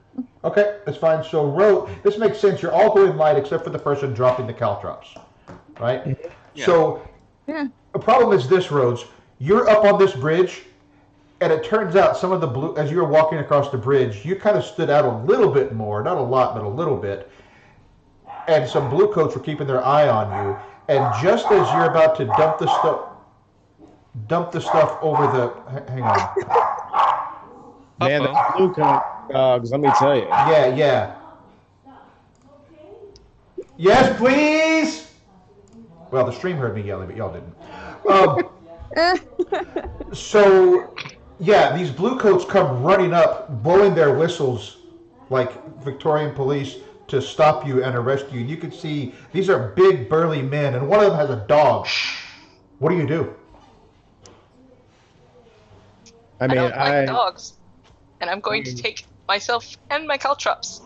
And I'm going to jump in the water. Bye. I would like You to and yourself? say that I have made a plan for this to happen already. Okay, great. Tell me about your flashback.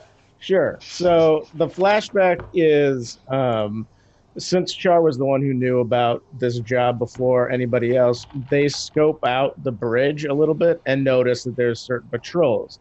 And so they are in a position to distract any bluecoats coming from one side of the bridge or the other with rifle fire from a distance and their hunting pet, who has been waiting on the bridge for the signal to distract anybody that seems to be interrupting. Okay, so you're trying to do a thing as you're trying to do this, firing off a shot as you see this starting to happen, right? So yeah, so like my hunting pet is like a Deathlands cougar. Oh, that's right. You did mention this to me. Yep. Right, so like sort of like an ambush predator. So with the rifle fire and sort of like a creepy cougar that I haven't decided what it looked. I wanted to get the group's input on what it might look like that would be weird and Deathlandsy, but like sort of not engage them It should have like into tusks. attacking, but like sort of harrying them away if they want to chase the big tusked cat. Okay, so let's do this. We're going to say this is one stress.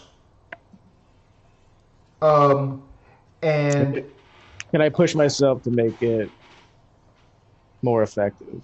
so this is one stress for the flashback. Now we're going to have the actual action roll, right? Right, exactly. So what action are you thinking of taking with this? This is going to be prowl. Prowl, okay. I'm going to say, well, okay, to be clear, this is desperate. That was the result. Yep. Yep. And I'm going to say this is going to be standard effect. Okay. Okay.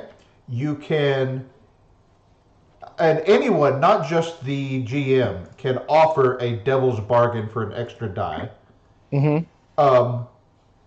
You can do some sort of teamwork if you want. And so first of all, do you want to push yourself and take 2 more stress? Is that what you were saying? Well, Yeah. you can't push yourself and take a devil's bargain. Right. Notably. Right. Right. No. I'm not going to take a devil's bargain. I will push myself to make. I was gonna offer one. Oh, what's the devil's bargain? So I'm gonna devil's bargain. Whether or not you distract them, you kill one of them, so the death bell rings and we get extra heat. That is an absolute no. I love devil's bargains, but Moreland is not about trying to. I mean, not. I just don't want him to kill somebody right. No, I know, but right away, I'm hesitant. Okay. That's fair. That's fair. Anyone else have? I mean, I feel like I would want to assist Moreland. I Help. keep saying something wrong. I'm so sorry. Call me Char too. Yeah. Yeah, I want to help Char. So how are you helping out? And I want to assist in this. Well, if once the guards are distracted, I feel like a seamstress carrying a load of laundry and sheets being knocked into and possibly tangling up some guards would not be completely out of the ordinary. Okay. All right. So maybe that sounds like an extra die there, Okay. right? What else? Let's see. Assisting takes 1 stress. Yeah. So absolutely. So take 1 stress for that. Do I take the stress or does Char take You take the stress for helping. Okay. So basically, if somebody pushes themselves, they take 2 stress for the die. But if somebody else helps them, then they take it's 1 stress for that die. They split it. Got it. The idea being that now you're entangled in it if there's any result from that. Let me do this, and yeah. So why don't we get that desperate standard roll? And that's 2 bonus dice, correct? Or 1.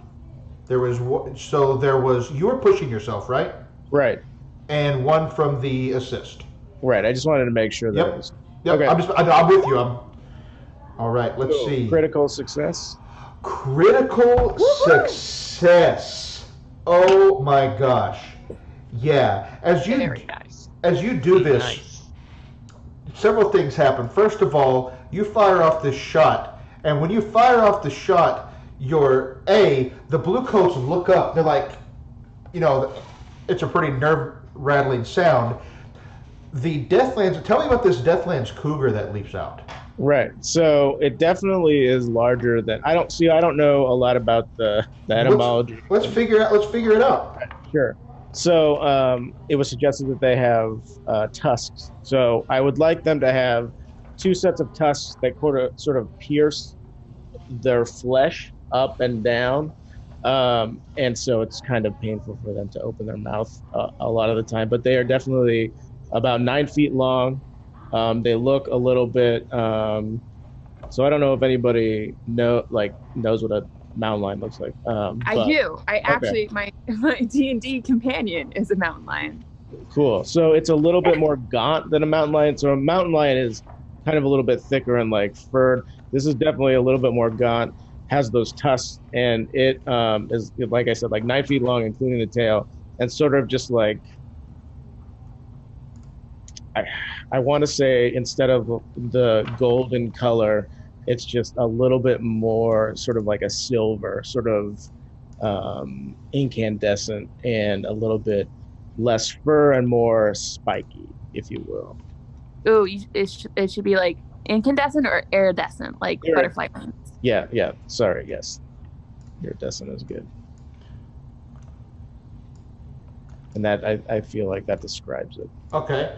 And then so they're ducking, they see this horrifying to them creature leaping out from the darkness. This is nighttime after all, which is even darker than the usual. And they, there we go, I'm sorry, I had to draw with OBS again for a second. Just then, eyes come stumbling through, getting a load of dirty underwear all over them. Oh. And they are just panicked. So now you have a chance now, Rhodes, to do your thing. Tell us what you're doing. Okay, so as all of this is going on, having had such close call, not close, but too close for comfort, I had been quick thinking in my deciding of what to pack. I have some climbing gear. I still go over the bridge, so I'm just kind of hanging out and just casually dumping my caltrops now. All right. So what action are you taking to do that? I'm not sure if that's a finesse or a tinker. No, that It wouldn't be tinker. That'd Could be also more... be prowl, because that has like the athletic side of things for the Yeah, but climbing and the holding. I think that finesse makes sense. I think that prowl makes sense. I mean, it's your choice. You absolutely decide. I'm gonna But go what with you finesse because I'm not very prowl-y. So this isn't so much that you're being sneaky.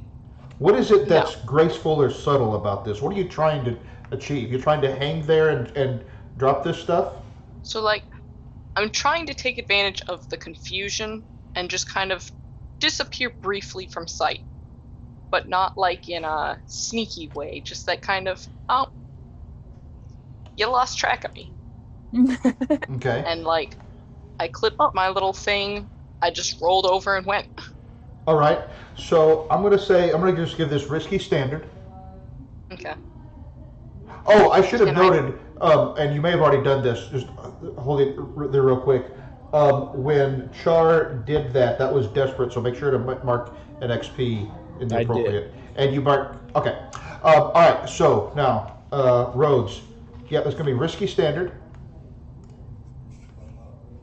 Okay. Now, can I... anyone going to help her in some way with that, or? So, I have a idea for something, but it's a little more after the things are spread to help everyone get the hell out. Okay. So can you help somebody with something that you don't have any dots in? So can I, if they're using finesse? Absolutely. It's more about how do you help them? How is it that you're helping them? It has to narratively make sense. That's it.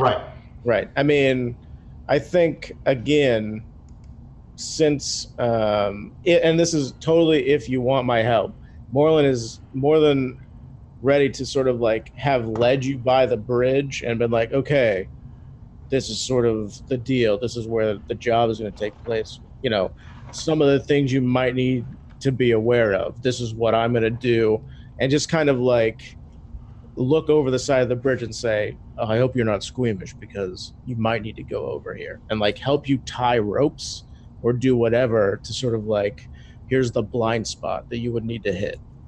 I like the idea of having been helped during the recon phase. Okay. That all right. So here's where you need to set up. That also feels like just one stress for the flashback, and I don't think we need to do a roll for that one. You just showed them where to do that. Okay, so that's one extra die. I'll tell you. Do you want to entertain a devil's bargain? I will entertain it. Okay. I mean, some are like, no, I'm good. That's fine. So always entertain. Right. So I think that you could take an extra die if you're willing to just go ahead and drop into the river. Yeah, sure, why not? I hear other people wanting to advise you against that, so you should listen to their advice. There are things in the river. I would know. I mean, the thing about the water is it's pretty much just demon blood all the time. And so if you drop in there, there will either be things that are after you, or if you ingest it, bad things will happen. Bad news. Yeah. The water is it's void black with unknown starscapes that twinkle in it, and bad things exist in there. Now, that being said, do it. Have fun.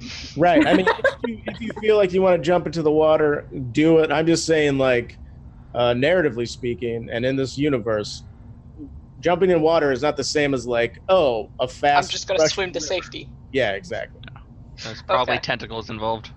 And there's always fighting things. Tentacles. I'm half tempted to take it, but like with a caveat, if that's okay. No tentacles. That's the caveat. More that instead of like 100% dropping in, it's more that like something malfunctioned with my equipment, and I kind of get my toes wet, for lack of a better word. And so you kind of like drop down towards it, so you're in danger but not in the water?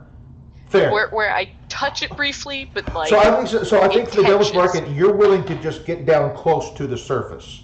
Okay. Yes. But you're in danger of falling in if you roll badly. And then Yes. the sharks can circle. I was gonna say, it sounds like we have just baited some hook for Right. a Leviathan. Okay, so Wow. take an extra die for the Devil's Bargain, and you are going to be right on the surface of the water. Not in it, but right on the surface. Like maybe toes. What's their position on this one? End effect. I think we said risky standard. Yep. That is. You what could was- trade position for effect if you wanted. You could go desperate great effect if you wanted.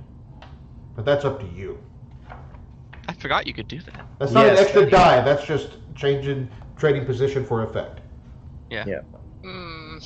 Yeah. Position is what you risk. Effect is what you could gain. Right. Also, How bad can desperate- things get and how well can things go? Desperate gets you XP. That's FYI. what you XP. Does Desperate give you XP if you trade position for effect? Yeah. Yeah, you're making a I mean- desperate roll. Right. Yeah. Why So, would you?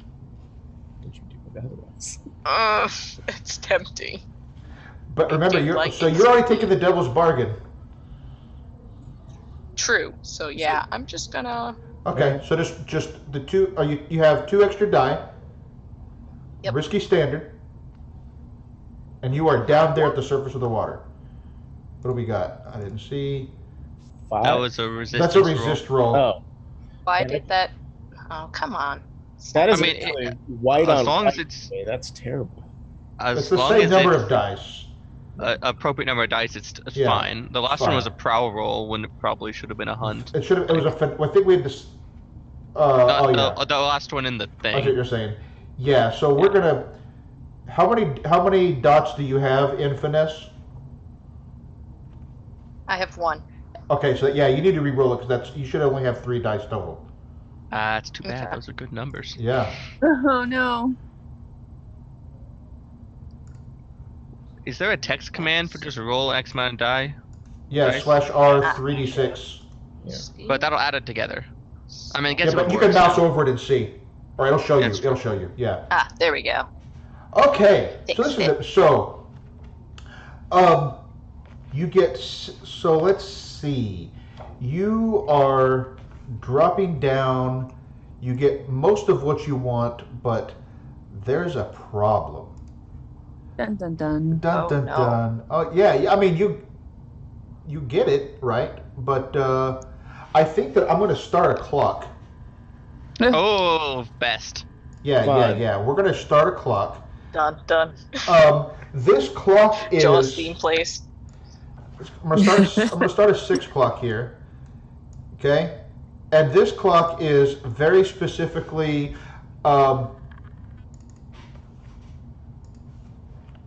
Rhodes takes a swim. Okay, Oh boy. Oh boy. and I'm gonna I'm ready ticket. for the mayhem. I'm gonna ticket 2, but the stuff is spreading out on the water. So you see this spreading out, your magnetic floating caltrops, Yes. So but you are hanging right there, and now you're kind of stuck. What do you do? I'm like trying to get it to re-engage to start pulling myself back up, but it's not working. Okay.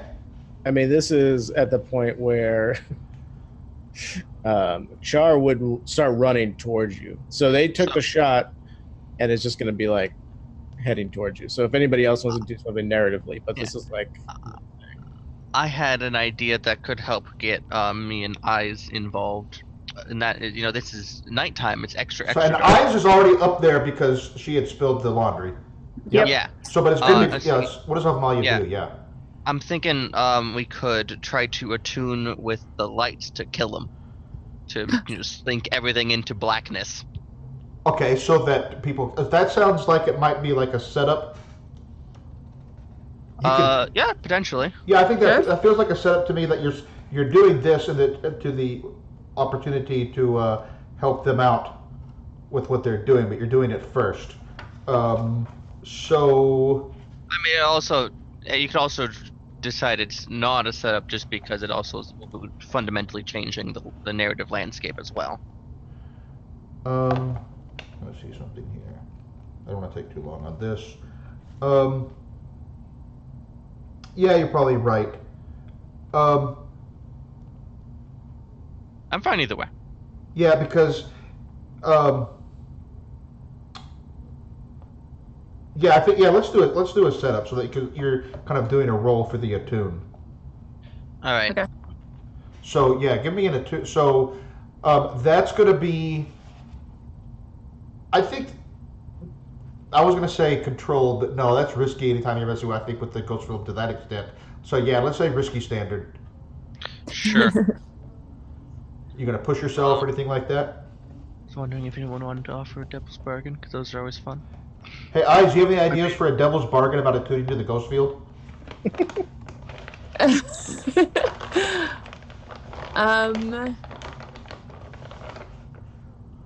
You do it, but maybe I don't know. I want to say like you somehow draw attention to yourself. Right, so it blacks out a larger portion than you anticipate, and then that Yes. actually draws attention too. It's a whole thing. Yeah. Yeah. It's Okay. yeah. It works. The devil's bargain is you'll probably gain extra heat. Not probably, you'll gain extra heat. Is what Yeah, a we're couple talking heat. about. Okay, so let's. And then was Eyes helping, or did we decide that wasn't? Eyes can assist if they want to take another stress. Does I Eyes will want to take no stress? take another stress. All right. Thank you. I mean, So- since we have synchronized, can you use this as a group action? This could be a teamwork test. This could be a teamwork test. You Teamwork. can do that as well. So if you do that, I'll lead the test, and then for each of us who gets a 3 or less on our result, I take 1 stress. okay. So So everybody we make both- an attune roll, So or everybody who wants to help make an attune Yeah. roll. So I'm rolling 3, Sure, I'll assist. 2, and then 1 from the Devil's Bargain. So can you push yourself on group actions like this? Yes. Okay. So it's risky. Risky standard. Yep. Okay. But you don't have to. Yeah, everybody make a risky stand. Everybody who's going to help attune, which doesn't have to be everybody. Risky standard attune. I'm going to do that, and I'm going to push myself for an extra die. Okay. And I don't get any bonus dice, right? You can push yourself Well- if you want. I'll push myself. Yeah, Okay. I think the Devil's Bargain only goes to 1 person when you do these. Correct. Yes. teamwork. Oh, well, I've already got 2 stress. Oh It's no, fine. too stressed. What are you going to do about it? You're I'll do fine. it. You're fine. I'm fine. I got a 6. All right. Oh. Oof. Oof. Ooh, ooh. Oof. Oof. One more. 1 second. Where's my character sheet? Did I And help? then how do I add an extra die to this if I want to roll it? You have to go through It'll- risky standard, and Risky then standard, it says- and it'll ask you And how then much. you add bonus dice. yeah. I don't even know how to start that process. What are you talking about? On your character go- sheet. Sorry. Tune. You tap the attune, and then you go. If you popped it out, it should be over the main Roll20 page. Thank There should you. be another pop out. Okay, so you're going to take Very nice. 2 stress. And a critical success. Yes, because Because you of- had 6. We had 2 different 6s. It doesn't matter if they're on different rolls because of your thing. Okay. Synchronized. So, yeah, the lights go out all across the whole bridge and on the buildings on either side of the bridge, which include the guard tower right there by Iron Hook Prison. Wait, somebody didn't want to be involved with this prison, as I recall at the very beginning. Yeah. So, Rhodes, you're down there now.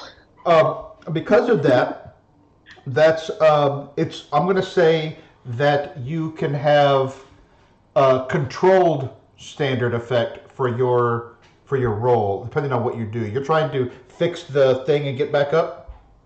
Yes. Okay. So, what kind of roll do you want to make? I'm figuring this is a mechanical malfunction, so I'm gonna tinker with it All right. so it'll start, Sounds good. re-spooling me back up. Yep.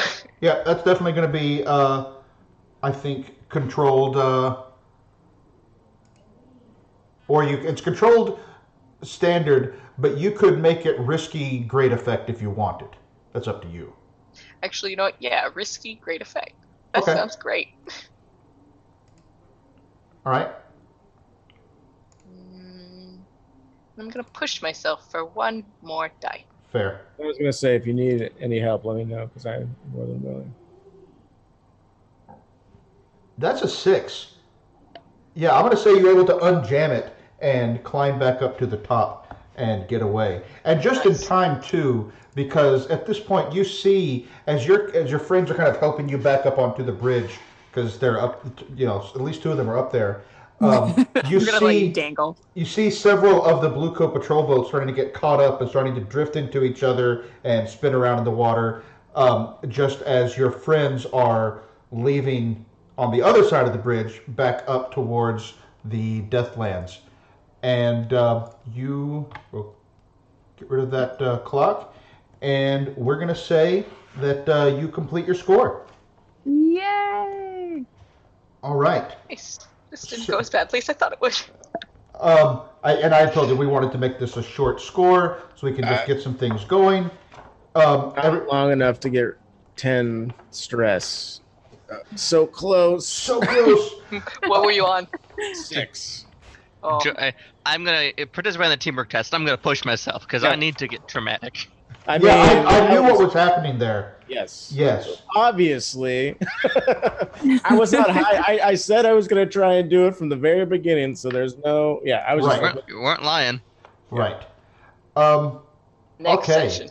Yeah, So, exactly. It's fine. Let's move to downtime. So let's see. First of all, your payoff. You get, we said, 4 coin. You're going to get, let's see, your payoff, let's see, that's 2 rep plus 1 plus 1 for every tier higher. You are tier 0. Yay. You're tier 0. Your rep, let's see here, is...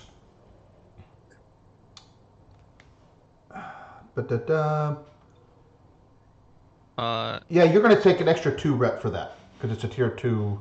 You're working for a tier 2, folks. Oh, wouldn't we did the mission against the Blue Coats? Wouldn't it be against them? Yeah, it would be... All right, yeah, that's fair enough. Let me... I mean, you want to do you're the GM. That's No, that's fine. I think you're right. I think you're right. I think we can do that. So that's going to be an 2. Let's see. So Blue Coats are tier 3, I think. I think so too. So I'm double checking here. Blue Coats are tier 3. You're tier 0. So you're going to get a total of 5 rep for this. Ooh, not bad. Nice. How many Right? you need to level up? Does that bring our tier up? No, not yet. I don't think so. we also need money for that. Right, Yeah. you Oh, need to true. have coin. Yeah. You get 4 coin. You can split it up amongst yourselves or the crew, however you wish. We each get 1 coin. Sounds good. Did we start with any coin, or did we each did the characters start broke? We start broke. You start 'Cause broke. all You started. The Yeah, 2 the last coin that went coin- to the crew the 2 coin that the crew had were the remnants of your combined savings, and then you spin it. So nobody's got I'm any gonna money. put my coin towards the crew Okay. for later. All right. So the crew has 1, but Rhodes doesn't get 1. And everybody else keeping their coin? I mean, I can give it to the crew if we need it, but yeah, I'll keep on it. I'm holding on to it. I'm not going to put it into... I am also holding on to my coin. So I'm going to give you. Let's see. It's 2. Normally it's 2 heat, right? Contains standard exposure. We added 1 for your Devil's Bargain. Mm-hmm. Plus 1 heat if it happened on hostile turf, which it did, but you're not at war, so that's going to be 4 heat total. Ugh. Well, that's where my coin is going. Hello, heat. Goodbye. Let's see. Uh, Go ahead.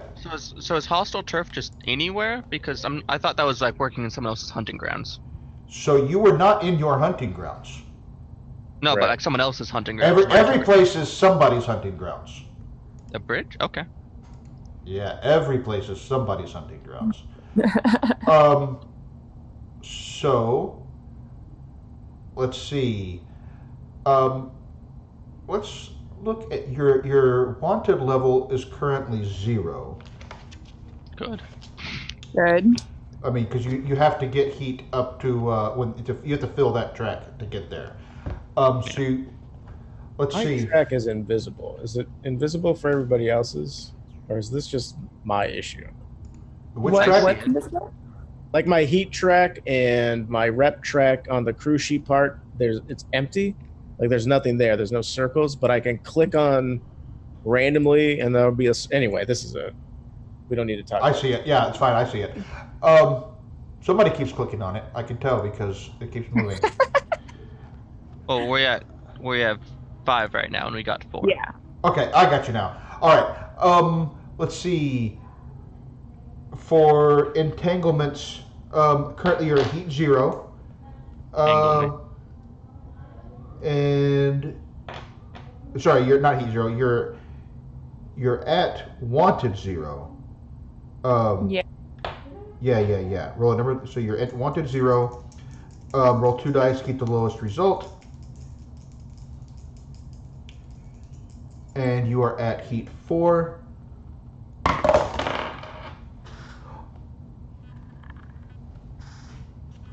Interesting. So. Interesting. Yeah. You're gonna have an entanglement to deal with. Shocking. Okay. What downtime actions do y'all want to take? Oh, shoot. What do I have as an option? All kinds of things. So you have acquire asset, long-term project, recover. None of you took any harm. Nope. Reduce heat, train, or indulge vice. So I have, because you can take 2 actions, right? You have 2 downtime actions. I have both of mine ready to go. I want to start a long-term project. Okay, what's your long-term project? Love these. I want to figure out how I can start growing Deathland tobacco in the city. So I need to know what I need to reproduce, like on a small scale, to grow crops within the town. Okay. Because the cigars and stuff that I smoke technically are poison, and I don't think they grow anywhere else other than the Deathlands. I'm not sure if people would want them in the town. Maybe, but yeah. So my thought is it's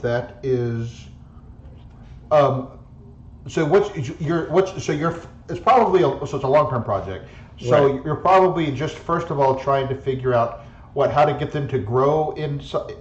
Yeah. Right. So it's like a multi-step thing, right? Right. I'm trying to grow them now. I just need to know how, To figure out how to do it. So like a 6 o'clock. Yeah, I think a 6 o'clock is good. Yeah. Okay. And then what action are you going to take to do that? See, that's the thing. I don't think I'm good at this in any shape or form. You could So, Can have people someone help you. with downtime? Because Yep. I am a really good study. You can help with downtime, right? I believe so. Yeah. Yeah, Plus 1D if aided by friend or contact. yeah, Okay. but I think it takes one of our downtime actions to do it. right. That's Mm. fine. I feel like I don't want to. Yeah. So I mean, I'm That's decent. fine. okay. Yeah. Because I wasn't sure if it was going to be survey or study to sort of. You could do either. Right. The kind of progress that you're making will depend on the action that you take. Yeah. What do you're more into study, correct? I would imagine. Yes. Okay. Are you more into survey though? Because I only have 1 dot in survey. I don't have anything in study, but it doesn't matter. go in. Yeah, that's true. I'll do study, because what I'll do is I'll ask Rhodes, do you know of any literature on, like, I know this is going to sound weird, but like horticulture in the Deathlands? He like smirks. And he's like, it's weird, I know, but you might be able to help me out. And he just smiles because it's like that's the whole reason we met, is that Right. like I was looking for information on probably plants that grow in the Deathlands Yep. for medical purposes, and I was like, Yeah, I think I might know something, or So where to find it at the very least. it doesn't matter effect or anything, right? It's just successes, correct? Right. It just just affects how many ticks you get. Okay, well, here we go. 0 with 1 bonus die. Everybody prepare to be impressed. Boom. What is that? That's Hey, that's pretty good. 6. So you get 3 Oh, ticks on your Very clock. nice. Wow. Okay. It went well. Yeah. It went very well. You're super smart, thanks. All right. What are the any other downtime activities y'all want to do? I also want to start a long-term project. What's your my long-term goodness. project? Want to look for, or rather, study some. What's your goal? I have a lot of goals, but my short-term Okay. goal is to gain a little more favor with my Circle of the Flame contact, vice dealer, whatever. And so I'm going to look into. So okay, so you're not trying to relieve stress. You're just trying to research.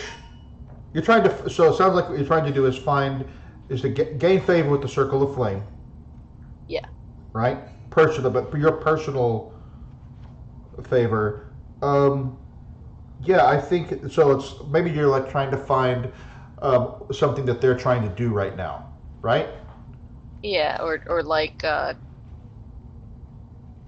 guess not whereabouts per se, but rumors of, maybe not rumors of like some arcane implements or another. Okay, so yeah, research locations of arcane implements. That sounds like a good clock. Let's call that a 6 clock. Okay. And yeah, I think I'm just gonna make that roll flat and see what Okay. happens. Does it have values? Values. You can Yeah, ignore the like risky risky. standard stuff. You can Okay. ignore that. It doesn't matter Oh. for this particular. So 2, you mean you get 1 tick on your clock. Okay. But that makes sense because that's not easy to find. Sure. Mhm. Eyes or of Malia? So I think I was gonna try to reduce our heat, Okay, how are you but I'm doing not that? sure. Yeah, that's the part I'm stuck on still because I'm creepy Maybe and you weird, are- and talking to people probably makes things worse. Well, so I was Attune them. also going to reduce heat. Okay. Well, maybe we can put our heads together. What are you thinking? And I was thinking because the seamstress was there with my laundry, could maybe be in the market gossiping with someone and talking about the strange electrical surges that were happening. And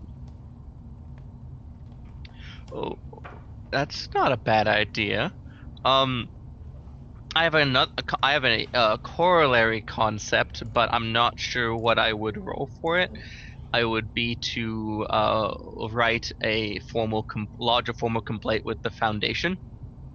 That's the faction that deals with like architecture and structures and building, and just be like, "There's all these electrical surges and all this stuff. It's been happening, all the time. What's going on? You Yep. a bunch of you a bunch of I don't know." Rumor and Something. slander campaigns. I love it. Yeah. I would imagine that's what sway, right? Yes. Or consort. Or I was command. assuming mine was going to be sway. Because Yeah. you're making angry complaints, which could be command. Could be. So The spreading rumors feels consorty, but I could see sway. spreading rumors is consort. So I mean, you decide, of course, but Well, okay, so my numbers for this are kind of iffy. How are your numbers? Do we want to do this in concert? I mean, my numbers for if we do sway are much better than consort if we're doing this in concert, because I have no numbers in consort. Okay. So when you consort, You socialize with friends and contacts that you already have. When you sway, you're trying to influence somebody with guile, charm, or argument. I'm trying to. So is it people you already know, or you're going finding somebody and you're trying to convince them? I'm like in the marketplace, and I'm like just gossiping about. This sounds weird. Yeah, I would say go with either one that you want. Just I'm gonna go with sway. okay. All right. That makes sense to me. So you're trying to reduce heat, right? So Yep. Make your action roll, and then we'll reduce heat according to the result. Okay. Can I push myself for this to make it a little better? Or are you gonna? Is anyone help? Are you? No. Am I in this alone? Oh, I was considering helping you, but the way reduce heat works, I'm probably better off rolling my own and just doing it twice. Then I'm just gonna. Can we do that? Can we do twice? I think so. You can each take a downtime. You each have 2 downtime actions, so you can train. You could do it. Whatever. You could do it again after this roll if you really wanted to. Okay. You could. I'm just gonna do that. Up. Up. No bonus dice. It's 2. So you're gonna reduce. We'll reduce heat by 1. I got that. All right. Your heat is down to 3. All right, and I'm going to do the same with the command with my strongly worded letter. A strongly who are you writing a strongly worded letter to? Like I mentioned, the foundation, being talking about them for shoddy craftsmanship and workmanship. Okay, and all I'm right. gonna make a few copies and make sure a few of them fall into the right nail hands. them on some doors. All right. And it's and they're all kind of like they're just a little crinkly, like they all got wet a little bit. Wet paper. I got you. Yeah. All right. Some of the letters are smudged. So that's my 1 die for command. Let's see how it goes. That's another 1 heat. I'll take off right now. That's okay. That's good. That's good. You're down to 4 to 2 heat. 2 is not bad. Yeah, you took off half of it. What if I spend a coin? That brings up a success band. What does that bring it to? 3 or 2? What you rolled a 2. But after you roll on a downtime action, you can spend a coin or a rep to increase it by 1 success band. So if it was a 4 or 5, is that? Yeah. If it becomes a 4 or 5, you would get an additional heat. Basically, you could spend 1 coin to reduce your heat by 1. I was trying to ascertain if that was upping it by 1 or 2. Just 1. That's fine. We can do it later. No, 2 is heat fine. is fine. You're okay. Yeah. All right. I think I'll just train. Yeah, I guess Remember that if you train in prowess, anything under prowess, you mark 2 XP instead of 1 because of your shadows upgrade. Yeah, I was gonna train prowess. Although, just you wait, once we get our first playbook upgrade, I'm gonna take ritual, and then I'm gonna be researching that shit. I have another action. Yeah. So I was gonna reduce heat. I don't know if does the crew want to go below or like to 1 or 0 heat. It's up to. I mean, it'd be nice, but like also, I think we're fine at 2. Okay. So spend it if you want to, but otherwise spend it on you. Oh no, I know. I was trying to see if I just push myself to to reduce heat. If that just a little stress. Fine. Okay. Well, I think I just want to reduce our heat, so I'm going to.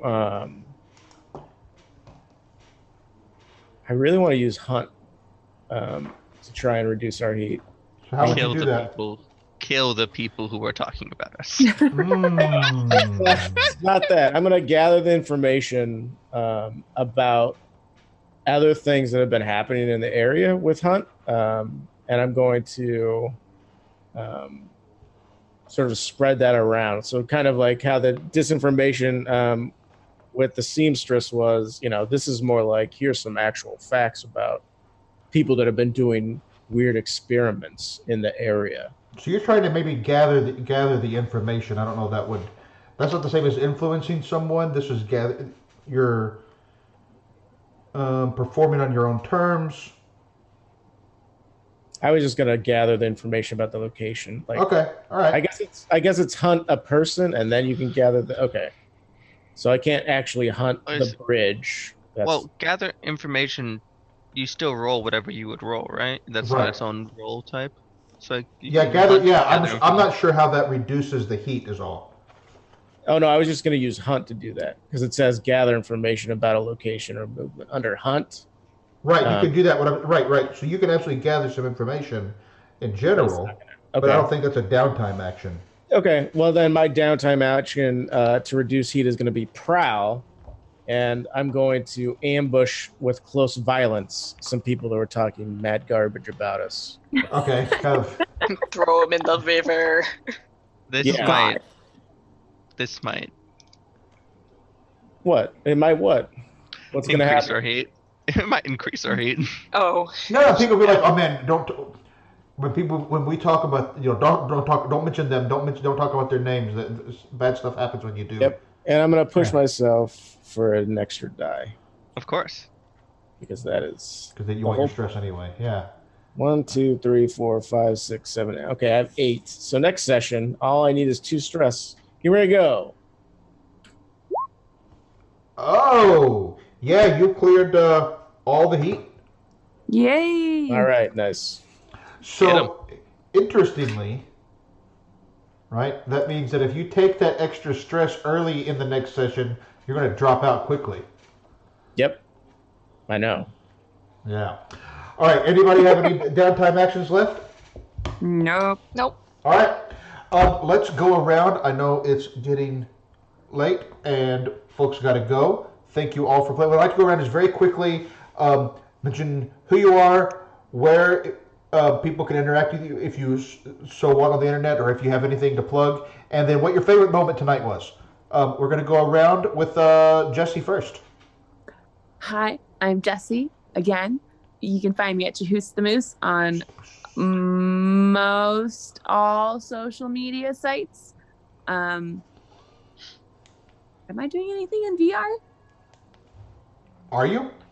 I don't know. I will find out once I get back to civilization after my free weekend. Yeah, my favorite moment of tonight. Oh gosh, I think. Can I just say like building our crew as my favorite moment, because that was a ton of fun. I'm so excited to play this game. That was good. Nat. Hi, I'm Nat. You can find me at CrimeNat on Twitter. You could catch me over on twitch.tv/variantrolls Tuesday. Actually Tuesday. I'm running a day of release stream for Descent into Avernus at 6 Eastern Time. We are going to have the book. I'm going to have the book for like 3 hours before we stream. As people who played with me before might know, I'm a very high improv DM. This is pushing it a little bit, but we'll find. You're taking extra stress for pushing yourself. It's fine. It'll be fun. Too stress. Too stress. It doesn't get a trauma. Wait, can I help with that? Can I give him my stress? Yeah. Favorite moment from tonight? Had to be making our crew, and also Forta's character, that the moth. The moth. That's God. good. 10 out of 10. Love it. Speaking of Forta, you want to do your outro? Sure. I'm Fortavare on most social media. LexArt with 2 X's on Tumblr and Instagram. Yeah. I can't think of anything else we're doing right now. Favorite moment. I really loved just the mayhem that happened on the bridge. That was good. I loved it. That was good. Dirty laundry. Dirty laundry, shots going off, people dropping down, rappelling down to the water. That was good. Randlam. Hello, everyone. I'm Rand on the internet. You can find me at Shelve the Books on Twitter. If you're interested in D&D and Twitch.tv, please check out two of my good friends, Randomly Generated and Rose Artemis. Both do fantastic D&D things and variety stream. Thank you very much for watching and have a good night. My favorite moment from this evening had to have been just meeting all of these folks, really. I mean, it's honestly, this is the first time we like interacted outside of chatting, and so I was like, "Hooray, people! Let's do it!" and the ridiculous amount of time it took us to come up with a name. Yes, It was great, and I will take a look at Rose Artemis. Randomly Generated is fantastic. I have played D&D with her a few times, and she is great, and I am glad that she is my friend. You can find me, obviously, as Technoscald here on Twitch, on Twitter. I write a blog on D&D and other role-playing games at technoscald.me, so check that out. And I don't have any other streams other than this right now, but there'll be some stuff on Variant Roles soon. Tuesday, I won't be there because I'll be traveling this week, so I will try to watch the VOD or whatever. I was going to say it's been so long since we've played together, but that I can't say that at this exact moment. Right. So we're literally playing together right now. My favorite moment. It's been too long. It has been too. I was waiting for this till you got back from your trip. Well, it was the only reason. That was one of several factors. I was finishing other campaigns too. Honestly, mine was finally getting to the whole, and I haven't finished it out yet, faction game, entanglements, all of that stuff. That's what made me want to run a game instead of just play in it. Oh yeah, there's wheels within wheels. Don't think I missed the fact that don't you think I missed the fact that entanglement didn't come up yet? Right. Yeah, those I like to show them. So we'll be back here next Saturday night with another player. I don't know if all four of you will be able to make it next week, but if you do or don't, it's fine. We'll have another player coming in as well. And other than that, thanks everybody. We should raid somebody.